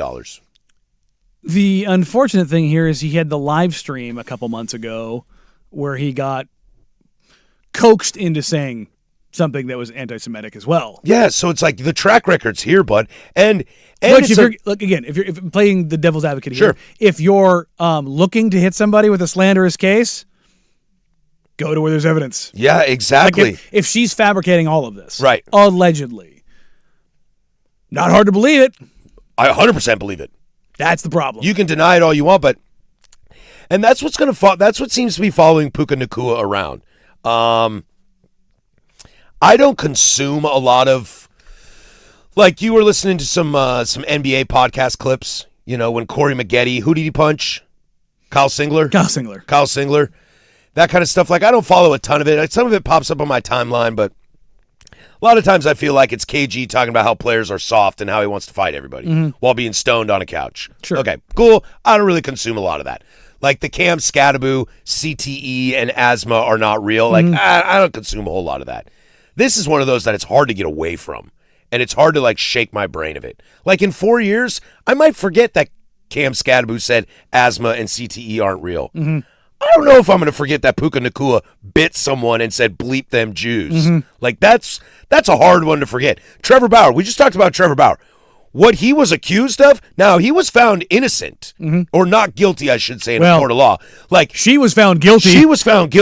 He kinky. Like, we don't kink shame on this program, but that's some weird stuff they into. I'm not into that. I'm never forgetting that. No. Because it's that weird. But, like, take Magic Johnson for a while, for a bit. Sometimes I forget he's HIV positive because he has so much more going around him that's so much likable. I don't know if I'm going to forget biting and bleep them Jews. Like, I don't know if I don't know how to erase that from my brain. It's outlandish. It's a tough statement to ride with. It's like anything adjacent to Stephon Diggs right now. Yes. Or to take it a step further, anything adjacent ever to Dwight Howard. Google safely. Yes. Not at work. And we will not talk about that on this program. Yeah. It is gross. Bro. Yeah. Yeah, but that's what I mean. Like, something so egregious comes up and you're like... And sometimes it's funny stuff. Like, I'll remember Jameson the crab legs. Yeah. But I just had to remind myself Jameson the Uber driver. Like, I had to remind myself that. So there are bad things that can... I don't know, Odell Beckham Jr. on a boat taking a freaking boy band photo. Or Stephon Diggs on a boat and baggies of powdery substances. Pink. Again, where'd you get the pink stuff? They like. I didn't know it came in pink. No, they like to... It stylizes it. But it's like, yeah, Lawrence Taylor. Or Michael Irvin. Yeah. Or like Chris Carter. Some of the stuff or you can like Aaron Hernandez. Marvin Harrison. Nobody likes to talk about the Marvin Harrison situation. What situation? Yeah, exactly. I have no idea what situation you're talking about. That's true. I also do not know. Nope. Whether or not he or Reggie Wayne was the better wide receiver. Wink, wink, wink. There you go. Yes, 100%. I don't know how I lose this one from Puka Nacua, and I think it's going to cost him money. Yeah. Like the Rams might be sitting there go, ooh, say more. Say more. You are now getting cheaper by the minute. I mean, look, man, I don't know. I don't know what to think about this. On the one hand, I want to give him a little bit of slack because of like. Well, I want to innocent until proven guilty. Yeah, but you got a track record. But it's like, the track record is not like. It's not Stephon Diggs. It's not Antonio Brown. No. Of like the track record you have, not great, but it's like. Well, I mean, everybody kind of came out and said that, you didn't know. So I'm willing to cut you some slack. You know what I mean? Mm-hmm. Not a great look, but I'll use a local one. Myers Leonard. I remember that. He dropped a slur, an anti-Semitic slur. Mm-hmm. I will tell you, my belief is he 1,000% had no idea what that word meant. But I'll tell you what, I also the next day, I was producing primetime that day. Isaac Ropp was out, and Mike Lynch sat in the one chair with Suk for a show, and Mike Lynch went 12 minutes over in the 350 segment. He broke at 4:12, I think. Because he had something to say about that. Mike's Jewish. Yeah. And he had something to say about it. He's not stoked. No. Yeah. And you shouldn't be. Yeah. But that's what I mean. Like, do I want to give you the benefit? You can do terrible things and the terribleness coming from ignorance. You know what I mean? Doesn't excuse it in any way, shape, matter, or form. Totally. I'm more fascinated in the whole situation about how much money it'll cost him. I know I keep coming back to this, but I'm serious. Like, what he said, yeah. I think we're all lockstep in there. Don't do that. Yeah, don't do that about anybody, man. I'm curious the financial fallout from this. I don't think it comes to a point. Look, we've talked about this a lot over the last few days. The NFL doesn't care. The NFL does not care at all what Puka Nacua says. The NFL is going to protect the shield and always protect the shield, and nothing will really take down the shield, this included. But the Rams are not going to say no to Puka Nacua. They're not going to say, you know what, we don't like your comments and you can walk. Have you seen the photo? They're going to present him a deal and say, sorry, it's less money, man, but we have to. Have you seen the photo of the alleged bite? No, I don't. I'm barely lucky I know this story, let alone looking at photos. TMZ has it because she included it in the restraining order. Now, is it like a vampire bite of like the two, like a snake style, or is it like Luis Suarez full on? Oh, dude, that's full teeth. But that's the whole shebang. That looks like a full. That's just. And also, don't bite people. But also, like, biting is super weird. Also, that just like that looks like a dental impression. Like it's totally. Here's the thing: it's almost too good. Do you understand what I'm saying? Mm-hmm. Like, I'm not saying that it's fake, but it looks like he legitimately gave her a dental impression. When my third grader was in first grade, this is what you got to look forward to, Brandon. When my third grader was in first grade, he came home and told me about a kid at school that was biting other kids, and I sat him down and scared him straight. I said, if you bite people, we are going to have serious problems. If any one of your teachers tells me you are biting somebody, this is over. Biting is one of the weirdest, stupidest, grossest things possible. Your mouth is a walking germ factory. Now, if you want to kiss somebody consensually, beautiful, organic, romantic, etc. Biting somebody? Are you hungry, bro? You want a Snickers? Like, what do we need to do here? It's childish. Like, I also, my 4-year-old son, he has his moments where he wants to be a raptor and he's biting. And little kids do that, especially boys. Biting us, like they all go through it. If I'm telling my 4-year-old not to do it, I shouldn't have to tell a grown man to not do it either. Who's about to make real life-changing money? What an idiot! I mean, the bite is real. The bite is real. I don't know how you prove. I don't know how you prove F them J's, but I don't know. Well, the restraining order has been denied by the judge. Really? Apparently, the judge in Los Angeles denied the request for the restraining order. The Nacua's attorney says they've spoken to sober witnesses who claim they never heard Puka utter those words. I do love a good utterance. Yeah. Nobody ever said those words. It's always utter. Side note, I feel like anybody that applies for a restraining order should probably be accepted. What's the negative to that? It can have serious ramifications for the person it's against. Like what? In multiple instances, and you're talking job, insurance. You can have those things like taken away from you. Okay, all right, touche. I was just trying to think, like, if someone feels they're threatened by somebody, let's make them safe. Yeah, that's not how that works. Yeah, I guess not. No, because how US of A. No, that's not a US of A thing. That is a how you feel situation and impacting somebody else. That's a USA situation. Danny said F them feelings. I heard it. Yes, very much. It is. It's like, don't get me wrong. I want to see people taken care of and feeling safe. Sure. But you can't just say, I don't feel safe and go, oh, I'm going to screw with somebody's life. Danny, you like sneakers? I'm a shoeman. I know you're a shoeman. Brandon, are you a shoeman? A little bit. I feel like it's faded. as I get older, but I'm a Costco Adidas shoeman. It's called getting I'm all about washed. comfort shoes. I'm not more of like the signature shoe type of business. 2 different college players walk into this world. Web Gems is next. 105.1 The Fan. Fan Madness was a blast.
All right, this Web Gem's everybody's favorite. We do it every single day at 11:45. Coming up in the big nooner here. NFL stadiums that are going to host World Cup games, well, they got a problem on their hands, and we'll finally get to who I believe should be the voice of college basketball. And Patrick, 20 years ago, would slap me in the face for this opinion. But, you know, new information breeds new opinions. Also getting hit in the face. If 20-year-old Patrick hit 40-year-old Patrick, I would beat the ever-loving S out of him. Out of 20-year-old Patrick? Yes. Yeah. I think 20-year-old Patrick should be able to whoop me, but I'll tell you, I will old man dad rage that loser so hard, so fast. I wish I could say that I could take 20-year-old me think 20-year-old me is whooping my ass. Oh, I think 20-year-old me is whooping my ass too. But I might get that like crazy dad strength and Hulk out and put him in his place. 20-year-old me was on sauce. And 20-year-old me was just like on juice. Yeah. 20-year-old me had roid rage. I was flying high at 20, dude. Yeah. Long curly hair, weighed like $155. I weigh 15 the ladies. pounds. I weigh 15 pounds more than I did back then. And that dude was in a lot better shape than I am now. 20-year-old should whoop me. Mm-hmm. I'm going to whoop that ass. Look, I'd be so mad at him right now if he came and hit me in the face. I'm trying to be humble, but I think 20-year-old me's taking me. There's 6 knee surgeries, 2 hip surgeries, 2 ankle surgeries. There's a lot of. But, it only takes one. Yeah, I don't think it only takes one. 20-year-old me hasn't had the kind of trauma that I've had, so I feel like that would just turn into rage. Ooh. Compensation, anything like that. Grandstanding, whatever you want to call it. And that's 20 more years of getting hit. Yeah. So. I mean, not for me. I've never really been hit. We can fix that. I don't want to. I'm good. What if I said I wouldn't punch you, but I just open hand slap you across the ear?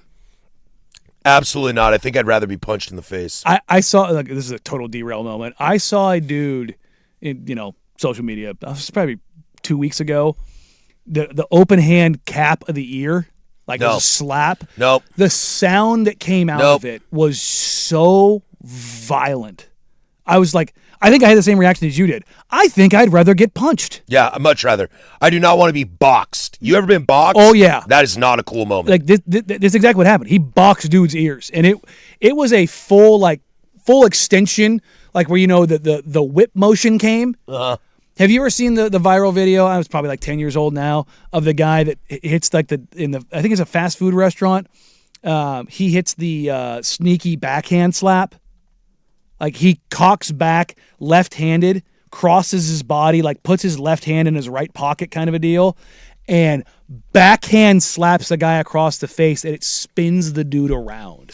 And it is one of the most violent slaps I've ever. He winds it up. It's the kind of thing like that Sugar Diaz would come out to. Like, that's how perfect it is. And it's just, that's how dude walks up to slap him. There is. You don't want none of this, boy. Like, he hops up to the dude. Like, there's shut up or shut up. It's a like full on, like he almost dances up to him like a Zorro kind of dance, and then backhands him into another dimension. Well, I've seen a guy hit another dude in the face so hard he fell forward. That's weird.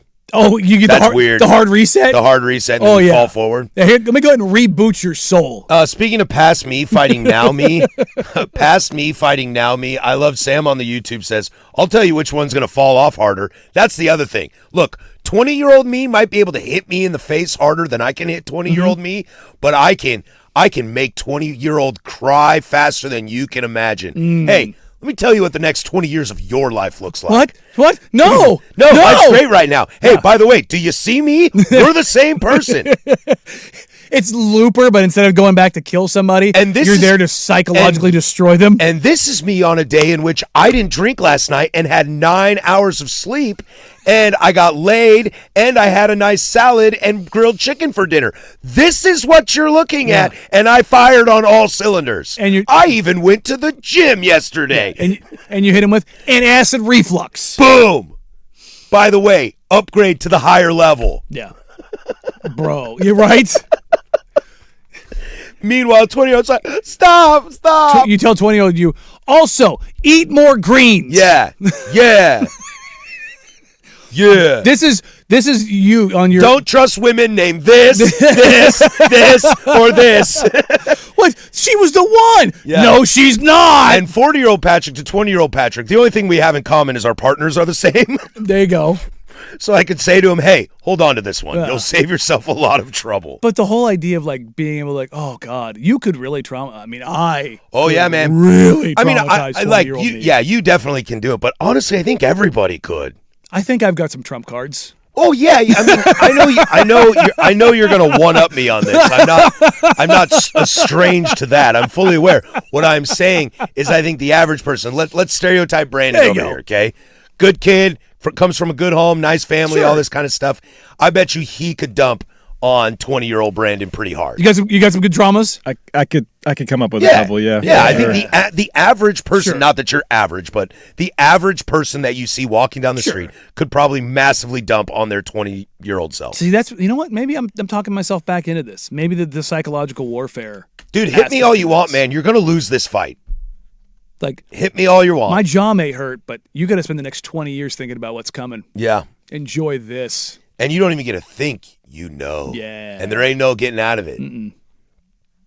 Okay. I'm back on board. Yeah. The psychological warfare. Knowing where I was mentally at that point in time, I would shatter him. Also, I'd like to think that I'd like to party with my 20-year-old self. Oh, I couldn't hang with him. Oh, God, no. Oh, that guy was Brother, a stud. I used to carry a bottle of Jägermeister in my BDU pocket. I would not brag about that. No, I didn't say it was good. Very dumb. Very, very, very dumb. I just drank like cheap vodka and cheap whiskey. I drink whatever else. I can't handle the Dude, Jaeger. when I was in the military, I would drink whatever else anybody else had and then drink a fifth of Jägermeister on top of it. That's so gross. Oh, it was a problem. That dude was just a ticking time bomb of a wreck. Are you kidding me? Ugh. 20-year-old me would go crazy and try to throw bombs. Current day me would take that dude to the ground and slow choke him to death. Oh, we're going UFC. We're going UFC. We're taking him down to the ground. I need to go to 32 years ago me, and I'd only give him advice. Let her go now, or at least don't try to be funny with you when you connect with her in 11 years. And then I'd kick myself in the nuts. Yeah. Oh, I like man. this. Oh, dude. Yeah, the amount of things like you can't give any advice. You can only state what's going to come. You can't use any names. Oh, dude, if I took off my hat and showed them, he'd be so devastated. That would probably dump on him the hardest. I mean, I just take off my shirt. Yeah. See this body? This is heading your way. I think 20-year-old me would look at that body and be like, that makes sense. I'm lazy. But I think if I took off the hat and showed him the line, yeah, I think he'd be terrified real quick. Just starts peeing. Just starts peeing. Peeing down his leg. Yeah. Oh God. Why'd I wear shorts today? Let's get into the big nooner. This college basketball coach is my vote to be the commissioner of college basketball. And I never thought, speaking of 20-year-old Patrick, I never thought that'd be the guy. A lot more to come. One more hour to go. That's Danny. I'm Patrick. 105.1 The Fan. I'm Pat Boyle here to help you.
A Sports Center update on the Fan Sports Network, 105.1 FM and 1080 AM.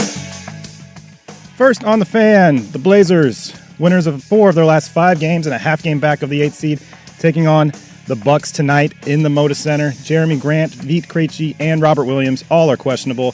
Tip-off just after 7 on KUMP, Xfinity Channel 1016. Portland is a 12.5-point favorite.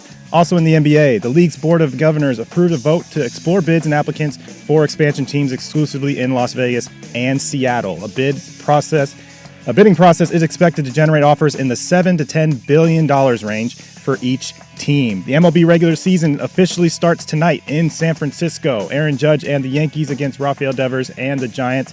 Max Fried versus Logan Webb is the starting pitching matchup. First pitch at 5:05 on Netflix. Oregon baseball also in action tonight. The 20th ranked Ducks goes for a 2-game sweep of UC San Diego. First pitch at 3:05. Pregame coverage begins at 2:45 on 910 ESPN Portland. And the Portland Thorns off to a 2-0 start in the NWSL season. They're in San Diego tonight against Wave FC. Coverage starts at 6:45 on our sister station, 94.7 KNRK, HD Channel 2. More sports scores and stories in 30 minutes. I'm Brandon Henson from the George McCoy at Warren Allen Sports Desk. Hurt and missing work, insurance companies acting like jerks. Don't call your mom. Call George McCoy at warrenallen.com. The home of the Fan Happy Hour with Luke Anderson. Weekdays 2 to 3. The Fan Sports Network, 105.1 FM and 1080 AM.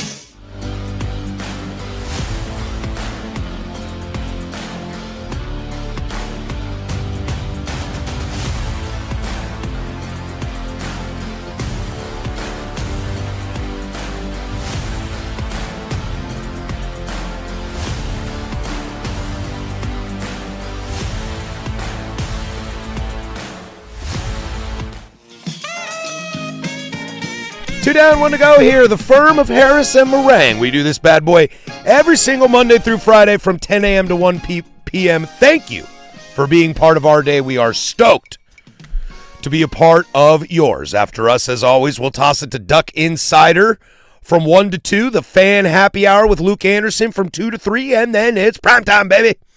3 to 7, Isaac and Suk taking you all the way home. Finishing up 13 hours of live, local, continuous, regional sports talk radio. Okay, real quick. Shoot, hit me. You've now seen the slap heard around the world. Thoughts? Dude, when you said he kisses the ring, I was like, okay, the pizzazz, the style, the sauciness. The saucy is incredible. It's 100 out of 10. It's the home run stroker. Do you understand what I'm saying? Like, it's Timmy Trumpet walkout. Yeah. I mean, one of the only people I've ever known that has kind of, I don't know, is it like, yeah, like, yeah, rock is cooking. That kid, he swings the wrist around. Yeah, there's a little wrist action in there. Yeah, you know, like it's that, and you're like, ah!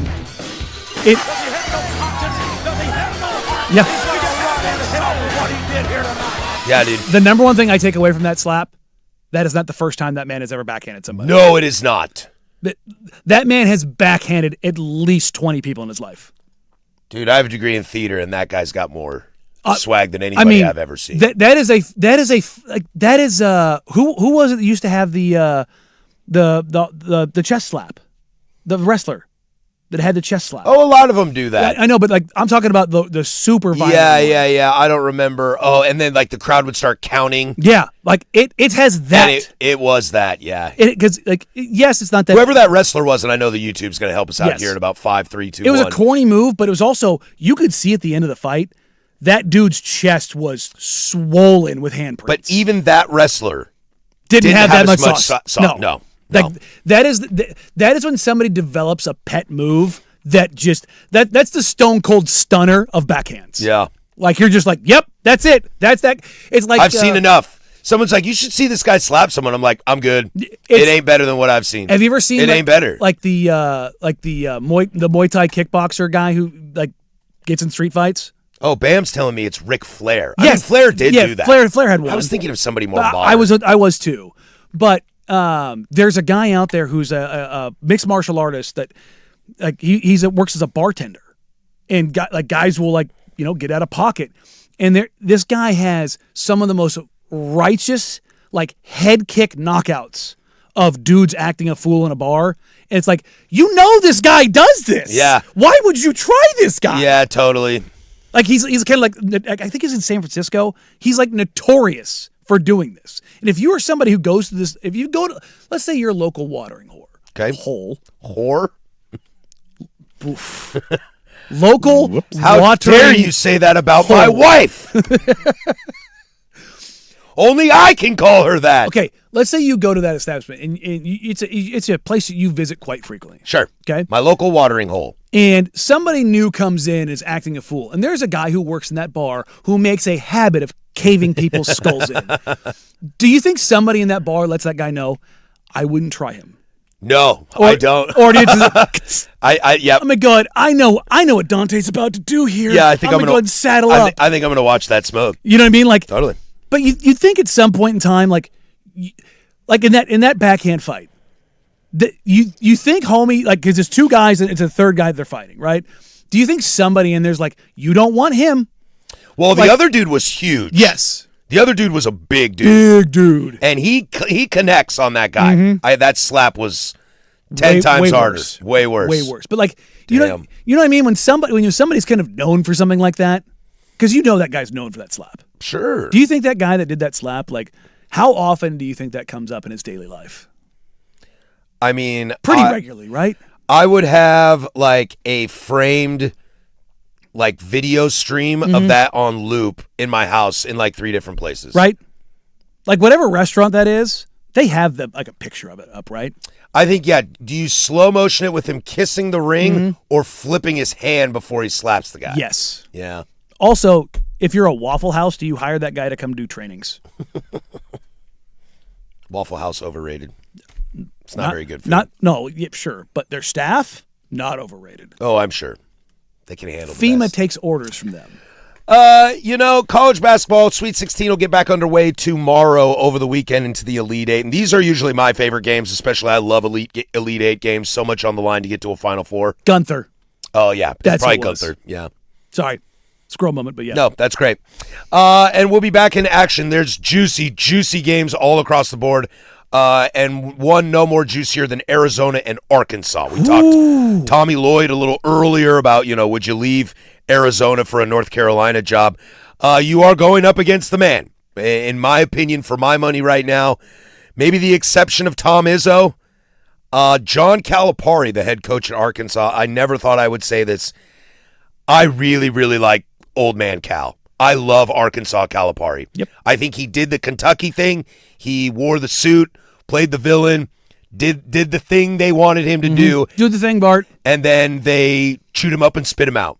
And I think he's got some vengeance on it, and he's approaching it in a different way.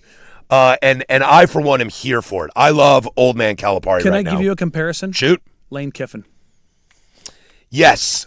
We just have to hope that Calipari doesn't step in it again like Lane did. Because Lane at Ole Miss, it was like, dude, you got it, man. And if he wanted to take the LSU job and just took it and didn't make a big stink about it, we'd have been like, wow, Lane's back at the top now. You know what I mean? Like, I think they're very similar. They are very similar. I'll give Calipari, Calipari's age has helped him. But he made this statement the other day about how you win in college basketball, and he's totally right. And if you're North Carolina, this is what you're trying to listen to right now. And we'll play that for you. I'll also, there's another program that should take pause of this too. This is John Calipari. If you want players to be empowered, they got to know that there's a commitment to the players. We have that at Arkansas, and you have that at High Point. They are committed, which is why you have a chance to win championships. If they're not committed, and now we got to be good stewards of what they give to us, and we got to make good choices. But if we don't need to be a steward because we don't have enough to be the steward they're with. Or you're not going to have enough guys to do something. And I said, and I bragged on High Point because they have a president that is about those students. That's everything they do is about those students. You know what? They're empowered. They're students. Flew them out in a plane. How many came on a private plane, chartered? I'm going to ask him, can he charter me somewhere? But again, I love to see it. And it proves my point. Administrations win championships. Coaches win games. In this era of NIL and all the other stuff, I'm telling you, if you're not totally into it and they're not committed, you're not winning now. You just can't. And High Point is.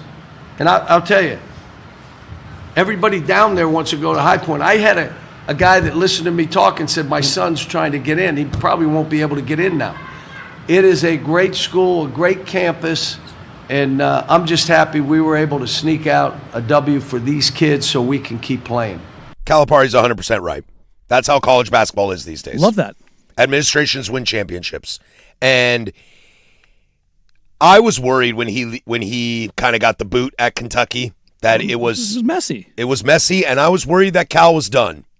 Because he could have took his ball and gone home. He could have gone, Nick Saban, Jay Wright. And he took the Arkansas job, and I was like, dude, you are better than the Arkansas job. And the Arkansas must built that up. Musselman built that up. But it was not a premier SEC job. And I kind of went like, wow, this is the Gillespie route. And everybody that's flamed out at Kentucky, Tubby Smith, what they did after Kentucky, with the exception of really Pitino, I was like, oh, this is the end of Calipari. And here he is, dare I say, better than Kentucky. He won a natty, put a lot of guys in the lottery. I like this Cal a lot more. He's not wrong. Well, because of where Oregon, take a strong listen to what Calipari just told you. And that's the thing is like we've talked about this so much in college football and a little bit in college basketball. If you want to be in, you have to spend, and you have to. It's not coaching. It's being in lockstep from top to bottom. Oregon State, in any of your sports, pay attention. Washington State, pay attention. High Point is out here doing things. Nebraska is out here doing things. Iowa is out here doing things. You can figure out whatever you want to do and however you want to do it if you are in lockstep, if you have an understanding. North Dakota State, Sacramento State, like whatever you want it to be, if you want to be it, spend the money, hire the right people, and stop being weak about it. It's hard, but it's not hard. Does that make sense? Like, totally. It's just making a choice. It's looking in the mirror. And do you want to spend money? As Dirt plays the clip a lot, put your hand down your pants and see if you got two of them. Like, as it pertains to Oregon. Their men's basketball program, that's a serious question they got to ask. I was talking to Dirt about it in between the show. Like, what's it going to take, man? It's like, because here's the thing is, Oregon doesn't have the money. They do. And it's not just Uncle Phil. It's their investment funds. And it's the portfolio that they have. But here's the issue. They're going to have to probably lose money on it because they don't give a damn right now. Like, if you were High Point, right? They spent money and they flew those students out there. Is High Point this big university that has all this money? No. Are they spending a ton of money on football? No. But this is a decision that they made. It's going to cost them money. But because they won an NCAA tournament game, they're going to come out ahead. I haven't seen their coach leave yet either. You know what I mean? Like, lock him in? Yeah. Like, if you want to do the thing, you can. It doesn't mean you need to go be a national title contender right now, but you can move up. This is what we talked about yesterday, the whole idea of the mid-major and how you become a player, how you become Gonzaga. You take steps. You don't skip the step. It's a lot of growing pains. Gonzaga's Gonzaga today because of the work that few did over 27 years. And guess what? Brad Stevens walked out the door at Butler, and where are they now? They're in a better space than conference-wise, television media rights, but they are not. No. They are not the player. Greg Marshall gets fired at Wichita State under some weird situation. Wichita State ain't the same anymore. No. Greg McDermott just stepped down. Creighton does the up and down roller coaster. They were up with Dana. They were up with Dana, down. Back up with McDermott. But McDermott wasn't constant every single year. And they're not. Well, now they're playing in a conference that is a lot more tough. But they were living in the same boat as GU. Yeah. And you're right. If High Point wants to be a GU, there are growing pains. And part of those growing pains are losing a close game to Arkansas. And not Calipari and Darius Acuff. Yeah. Like, that sucks in the moment. But, bro. I love the way Cal went out there. It wasn't, they're a cute little story. He didn't do that. He full-on gassed them up. Why? Because it doesn't cost him anything. It doesn't cost him anything. And he's becoming the most likable coach in college basketball, which has been decades, centuries of the sleazy, like everybody is cheating when it comes to paying players. Football, basketball. You don't think like there's a swim school out there that like throws some cash or benefits under the table for somebody? Think Oregon baseball got good like off that? the goodness of their hearts? Yeah. Like, get out of here. So it's like that, but boy, college basketball coaches have the used car, slick Rick, 5-second Rick, 4 white guys in an Egyptian situation, worse than anybody. Because there's the Edos and the Kirby Smarts of the world. Sure. But there's more Caliparis than there are that. And to see this guy turn it around and make his sport look better, tip of the cap. I'm a big Calipari guy. Well, taking the restrictions off, that's the thing. It's like taking the restrictions off things has done wonders for just putting everything out. Like, we can stop pretending. But here's also the other side of this. Like Edo said. Yeah. Used to have to go to the back. Now they come through the front. It's the next step for college basketball is the getting rid of the AAU-ification. Totally. Of college basketball. That's the next point. These kids can get paid. That can be true. But you know what we can also stop doing? We can stop idolizing them at 15 years old. Yeah, and start teaching them how to play basketball. Yes.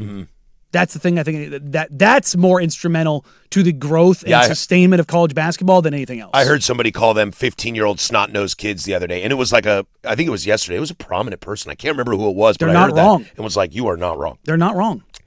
All right, when we come back, the World Cup's coming to the United States of America, and that will affect NFL stadiums. What is it that they got to do? It's not a fun thing, but that's the price you pay. 105.1 The Fan.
I don't know, but I'm hungry right now.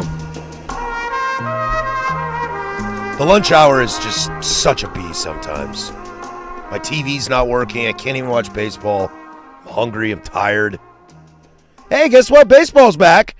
Opening night is live on Netflix tonight, March 25th. Aaron Judge and the New York Yankees clash with Rafael Devers and the San Francisco Giants. MLB opening night, Yankees, Giants, live on Netflix tonight, 8 p.m. Eastern, 5 p.m. Pacific. The World Cup. Have you heard of the World Cup? It is a tournament in which countries fight to be the most elite, I use that word purposefully, to prove that they are the best in football across the world. It is being hosted in the United States of America, Canada, and Mexico. Always a fun event. You know, Danny, I have some serious concerns about this World Cup. Why? Well, you know, the government's being weird about giving money to support cities that are going to do it. I don't want to get into that, but it's being weird. Whoever's right or wrong, it's being weird. Ticket prices are through the GD roof. Well, did you see the final? Is it in Seattle or is it Vancouver? The World Cup final? Yeah. I think is in LA. Was it LA? It's I think it's the final. Oh, it's either the final or it's one of the matchups between like the top bracket teams. I can't remember what it was, but it was like basically a front row seat. Final is at MetLife in the Meadowlands. Oh, so it's New York. So it was a West Coast one. So it must have been like for Spain, Argentina, something along those lines. But there was the best seat in the arena kind of a deal. This was like a month ago that I saw this. Take a wild guess how much the tickets were for a pair of tickets. 22. 250,000. Yeah, dude. I looked the other day on June 19th. The United States of America plays Australia, I believe, in Seattle. Upper deck, way to the top upper deck at Lumen Field. $6,000 $2, $2.5. Yeah.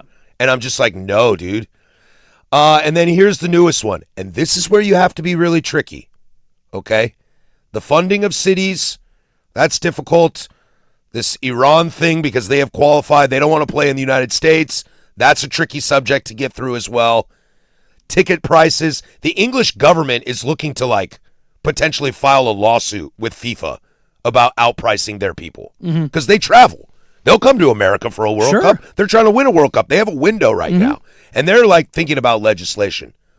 What's the one thing if you come to America you shouldn't mess with? The NFL. Yeah. And right now, stadiums that are hosting World Cup games have been directed to scrub all branding on every space you can find, including the top of your stadiums if it's an enclosed area in which you can only see from flyby helicopter and cameras, because they have different sponsors than the NFL does. Sucks to suck. And the stadiums have to do it. They're being forced to do it. Well, I'll believe that when I see it. And that's the real question, because here, look, if the government's being weird, who owns the ticket stadium? Prices are gouging, well, that's the thing. But you are also, I don't know who wins in this standoff. I can tell you who wins in this country. I mean, I know don't mess with the NFL. But it's not just the NFL. Arthur Blank owns Mercedes-Benz Arena. It's called Mercedes-Benz Arena. Yeah, but he owns the arena. Or he owns the stadium. And he sold the naming rights. Do you want to play here? That's the name. This article came across on The Athletic by Henry Bushnell. I'll tell you right now, if you play in England, if there's a World Cup hosted in England, do you think they're playing at Allianz? Or are they playing at the arena? They play at Wembley. Okay. Wembley's the only stadium in that country, I believe, that isn't a sponsored stadium. That's not true. Old Trafford's not sponsored. Anfield's not sponsored. Anfield's not sponsored? White Hart Lane, no. I mean, they might have sponsors around it, but it's called Anfield. Yeah, it's I know that, but I'm talking about the branding on the outside of the arena. Oh, I'm sure there is. They all are. They all are. I think Wembley is the only one, if I remember right.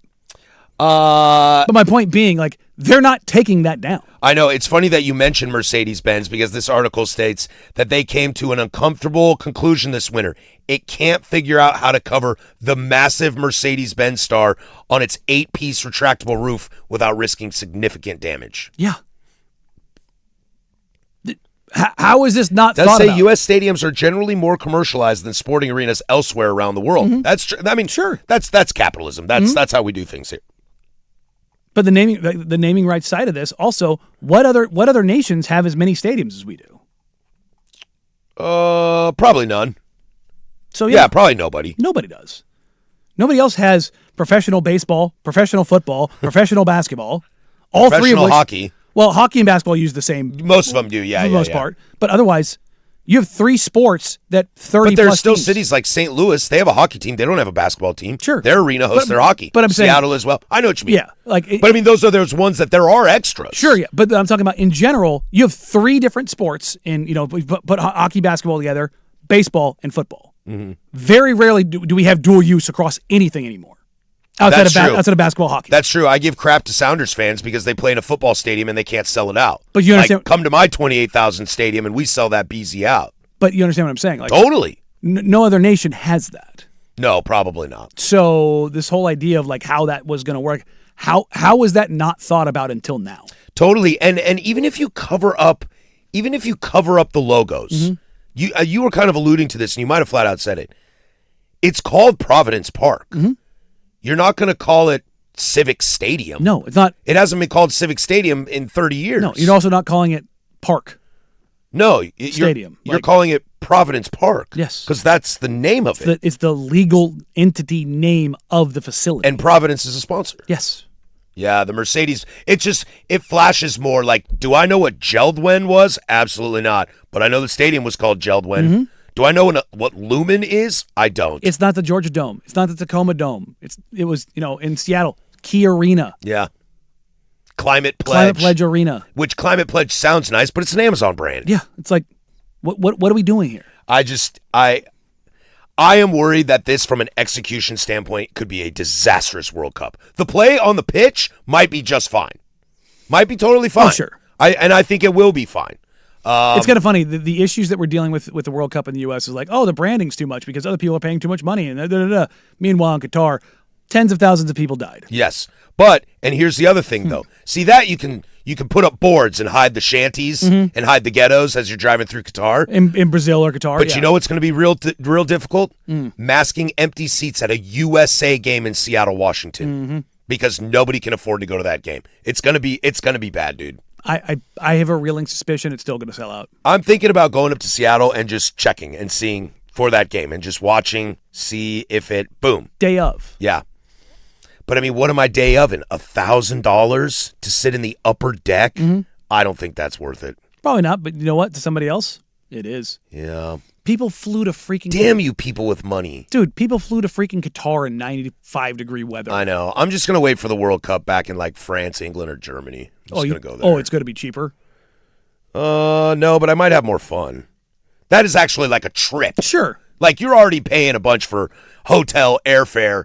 What's another $1,000? You think it's going to only be $1,000? On this radio salary? Don't worry about it. Don't worry about it. We print money. You just got to hope that Stanford alum plays. Plus, I gamble now. Maybe you can get smuggled in some luggage. Plus, I gamble now. Yeah, see? Danny, I'm going to be rich. Oh, there you go. I don't know if you know this. For How many- financial gains only. Yeah, there you go. How many more poker games you got to play? One. All it takes is one, All it takes Danny. one really good All one. it takes is one. I'm going to get rich so fast. Yeah. I'm going to get rich so fast. What's going to be really funny is when you hear these broadcasters going, you're going to have John Strong, who's from here, who called games here, on the call, calling it Portland Stadium. Yeah, no, it's going to be called Providence Park. You know what I mean? Like Lumen Field. Yeah, you think John Strong's going to sit there and call it Seattle Stadium? Yeah, what's where do the Rams play? Oh, LA Stadium. No, it's going to be SoFi. SoFi, yeah. The Meadowlands, what do they call the Meadowlands? MetLife? Yeah, MetLife. Yeah. But see, MetLife, you're like, oh, yeah, like the Mets, Metropolitan Life. Oh, it's like local. Mm-hmm. Everybody knows what a Mercedes is. Yeah. Well, everybody in the world knows what a Mercedes is like, you know what? Screw it. We'll get the FIFA sponsorship. That's probably what they're hoping. Yeah. Or you just don't and get it for free. Yeah. There's a reason Coca-Cola doesn't promote during the Super Bowl. Mm-hmm. They're like, it's not worth our money. Yeah. People in countries drink our product because they can't drink the water. Mm-hmm. Why do I need to market? We're good. I believe they're like top 5 marketing company in the world to work for. Just the power they have. It's Coca-Cola. Super useful. I just look. Drugs. This isn't me sitting here going USA, USA, but it's also I think they're going to tell FIFA to get banned. I think they will too, especially if the NFL steps in and says, not in our league. Yeah, we're worth more. Yep. Which is insane to think about. All right, when we come back, let's have some fun. Schumann time. Man and woman, college players finally getting some love. This is cool. We'll do that next. But that's Brandon. He's got sports. Now, from the George McCoy at Warren Allen Sports Desk, a Sports Center update on the Fan Sports Network, 105.1 FM and 1080 AM. This update brought to you by 808 Hawaiian Restaurant, mixed plates like Grandma used to make. If your grandma were from the Big Island, Woodstock, Burnside, Beaverton, or online at 808-ate-oh-ate.com. First on the Fan, the Blazers winning 4 of their last 5 games and a half game back of the 8th seed take on the tanking Bucks tonight at the Moda Center. Jeremy Grant, Vit Krejci, and Robert Williams all are questionable. Tip-off just after 7 on KUMP, Xfinity Channel 1016. Portland is a 12.5-point favorite. Also in the NBA, the league's Board of Governors approved a vote to explore bids and applicants for expansion teams exclusively in Las Vegas and Seattle. A bidding process is expected to generate offers in the $7 to $10 billion range for each team. The MLB regular season officially starts tonight in San Francisco. Aaron Judge and the Yankees against Rafael Devers and the Giants. Max Fried versus Logan Webb is the starting pitching matchup. First pitch at 5:05 on Netflix. Oregon baseball also in action tonight. The 20th ranked Ducks go for a 2-game sweep of UC San Diego. First pitch at 3:05. Pre-game coverage begins at 2:45 on 910 ESPN Portland. Portland Thorns off to a 2-0 start in NWSL season. They're in San Diego tonight against Wave FC. Coverage starts at 6:45 on our sister station, 94.7 KNRK HD Channel 2. And the NFL announced the Super Bowl champion Seattle Seahawks will open the 2026 season on Wednesday of Week 1 instead of the usual Thursday night opener. The Rams and the Niners are playing in Melbourne, Australia. That game is going to be on Thursday night, so the Seahawks will play on the Wednesday before. It's the first time that the season opener has started on the Wednesday since 2012. More sports scores and stories in 30 minutes. I'm Brandon Henson from the George McCoy at Warren Allen Sports Desk. Hurt and missing work, insurance companies acting like jerks. Don't call your mom. Call George McCoy at warrenallen.com.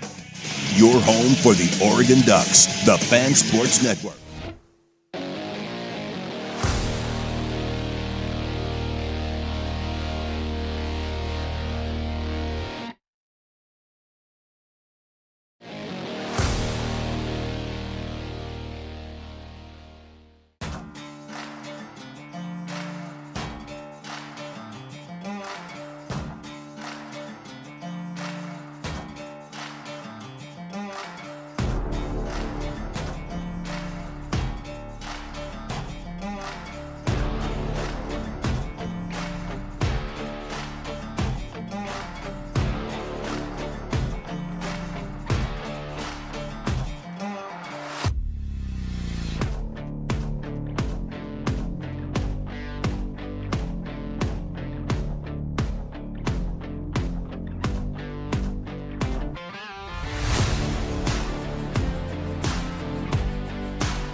Closing arguments coming up next to send you on your way. Oh, boy. Oh, boy. You can put it on the board. Yep. You make me giggle sometimes, Daniel. You make me giggle. Yeah, you really do make me giggle. Let's talk about this shoe stuff. First of all, look, man. Is Darius Acuff Jr. the belle of the ball this tournament? Oh, God, yes. Even more so than Boozer, Sean DeBonsa. Farnham just had him as the number one prospect remaining in the tournament over Boozer.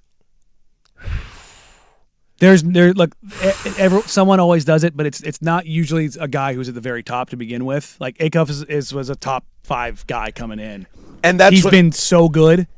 Like the only guys who have been better through their first couple tournament games are guys like Steph Curry. Like that's how good he's been. Yeah. No, I can't remember the last time a guy who was already a dude did more for themselves in the NCAA tournament. Because and let me tell you right now, we're talking about it. Reebok is giving Darius Acuff Jr. not a player edition. They are giving him a signature shoe before he's ever in the NBA. Now, he will become the first college player to have a signature shoe, Ever. which is a little logistical because he's NIL.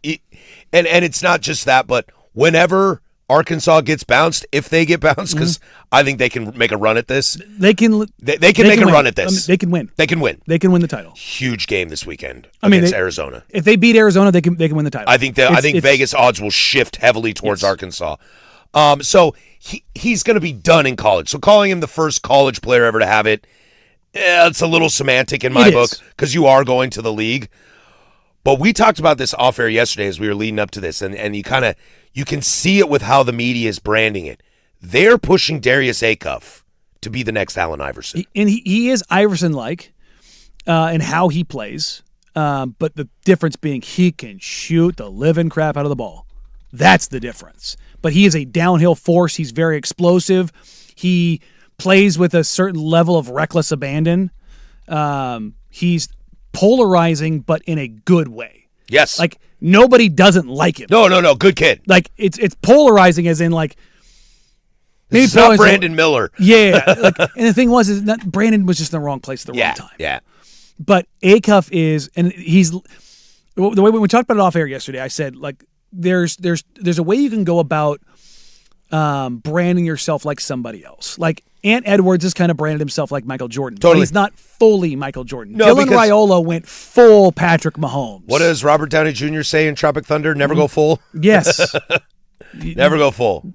And what Acuff has done is leaned into the AI stuff. Yes, lean into it. He's got the cornrows. He's got the braids. He's got the beads at the end.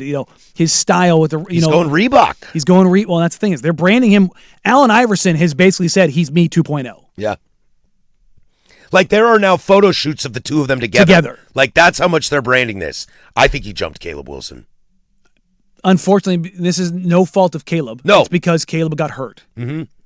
Acuff is... And I'll tell you, the further Caleb Wilson falls down that draft board, the better team is going to get him. Oh, God, yeah. Look, I mean, Portland, wherever they end up, if they end up in the lottery, if they don't make the playoffs, they're going to end up somewhere between 10 and 14, and they can only pick between 10 and 14 or 1 through 4. Right.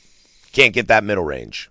But if you land 4 and Boozer, DeBonsa, Peterson are gone, and you're deciding between Darius Acuff and Caleb Wilson, that is a fun decision to make. That's 3 weeks straight of 3 hours a day content for you and me. Brother, I can tell you right now, I would have a hard time deciding because you're asking me to pit two things against each other that I don't like doing. And taking a guard. But what guard am I taking? Do Sixers fans regret taking Allen Iverson? No. They do not. Did he win you a title? No. Got you to one. But did he win you one? No. But I think Sixers fans are very, very happy they had Allen Iverson. The thing about Acuff is he is a 6'3", 200-pound guard. He's not 6'1", $170 Allen Iverson. No, he's bigger, but he's also not the size of some point guards in the league right now. Well, he's not Darren Peterson, who's 6'6". Yeah. Like, he's SGA's size now. Mm-hmm. Like, he's gonna fill out, and he's gonna be difficult to deal with. Peterson as a prospect, I've said this probably a couple times now, I have heard multiple executives and scouts call him the best guard prospect in 25 years on a talent profile. But the way Acuff is playing and has played this year, buddy, I don't think you could have a more prolific profile heading into this game than what he has done based on expectations. And you know what? I think I'm going to buy a shoe. It has to be under $200. Oh, it will. It will. But I think I might take a run at his shoe. Now, if it comes out ugly, that'll be a missed opportunity. We've talked about Acuff off air, and I know I've talked about how his profile is as a shooting. Do you know what he actually averaged this year? Like his splits, like the three? Just in general, his counting stats. I will guess. Do you know what he, like, how many points, rebounds, assists, and then what did he shoot? 19, 7, and 6, and shot 48%. 23, 7, and 3. Wow. 23? In the SEC. Averaging over 20 in college is tough. As a freshman. Yeah. Okay. Shot 49, 45, 81. 45 from downtown, huh? I mean, that's a dude, bro. That's a dude. And look, I am always leery of little guards. Mm-hmm. Unless they're named Damian Lamont Ollie Lillard Sr. But the kind of production that Acuff has had. I'll take a flyer on Darius Acuff. This isn't taking a flyer on Scoot Henderson. This is like potentially changing the structure of your franchise. This is lights on, and guess what happened with dude? Yeah. He showed up. Darius Acuff Jr. and Donovan Clingan. Don't get me excited like that. Jenny Abdia. Don't get me excited like that. I like that. When we come back, closing arguments to send you on your way. There's another player with a signature shoe coming out. Different situation, but still fun. Plus other nuggets to send you on your way. That's next. Portland Sports Leader 105.1 The Fan. It's time for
All right, that's going to do it for us. Closing Arguments brought to you by Leskin Law. Visit leskinlaw.com for more information. Coming up on the program tomorrow, we'll get into some baseball because the season will officially get underway.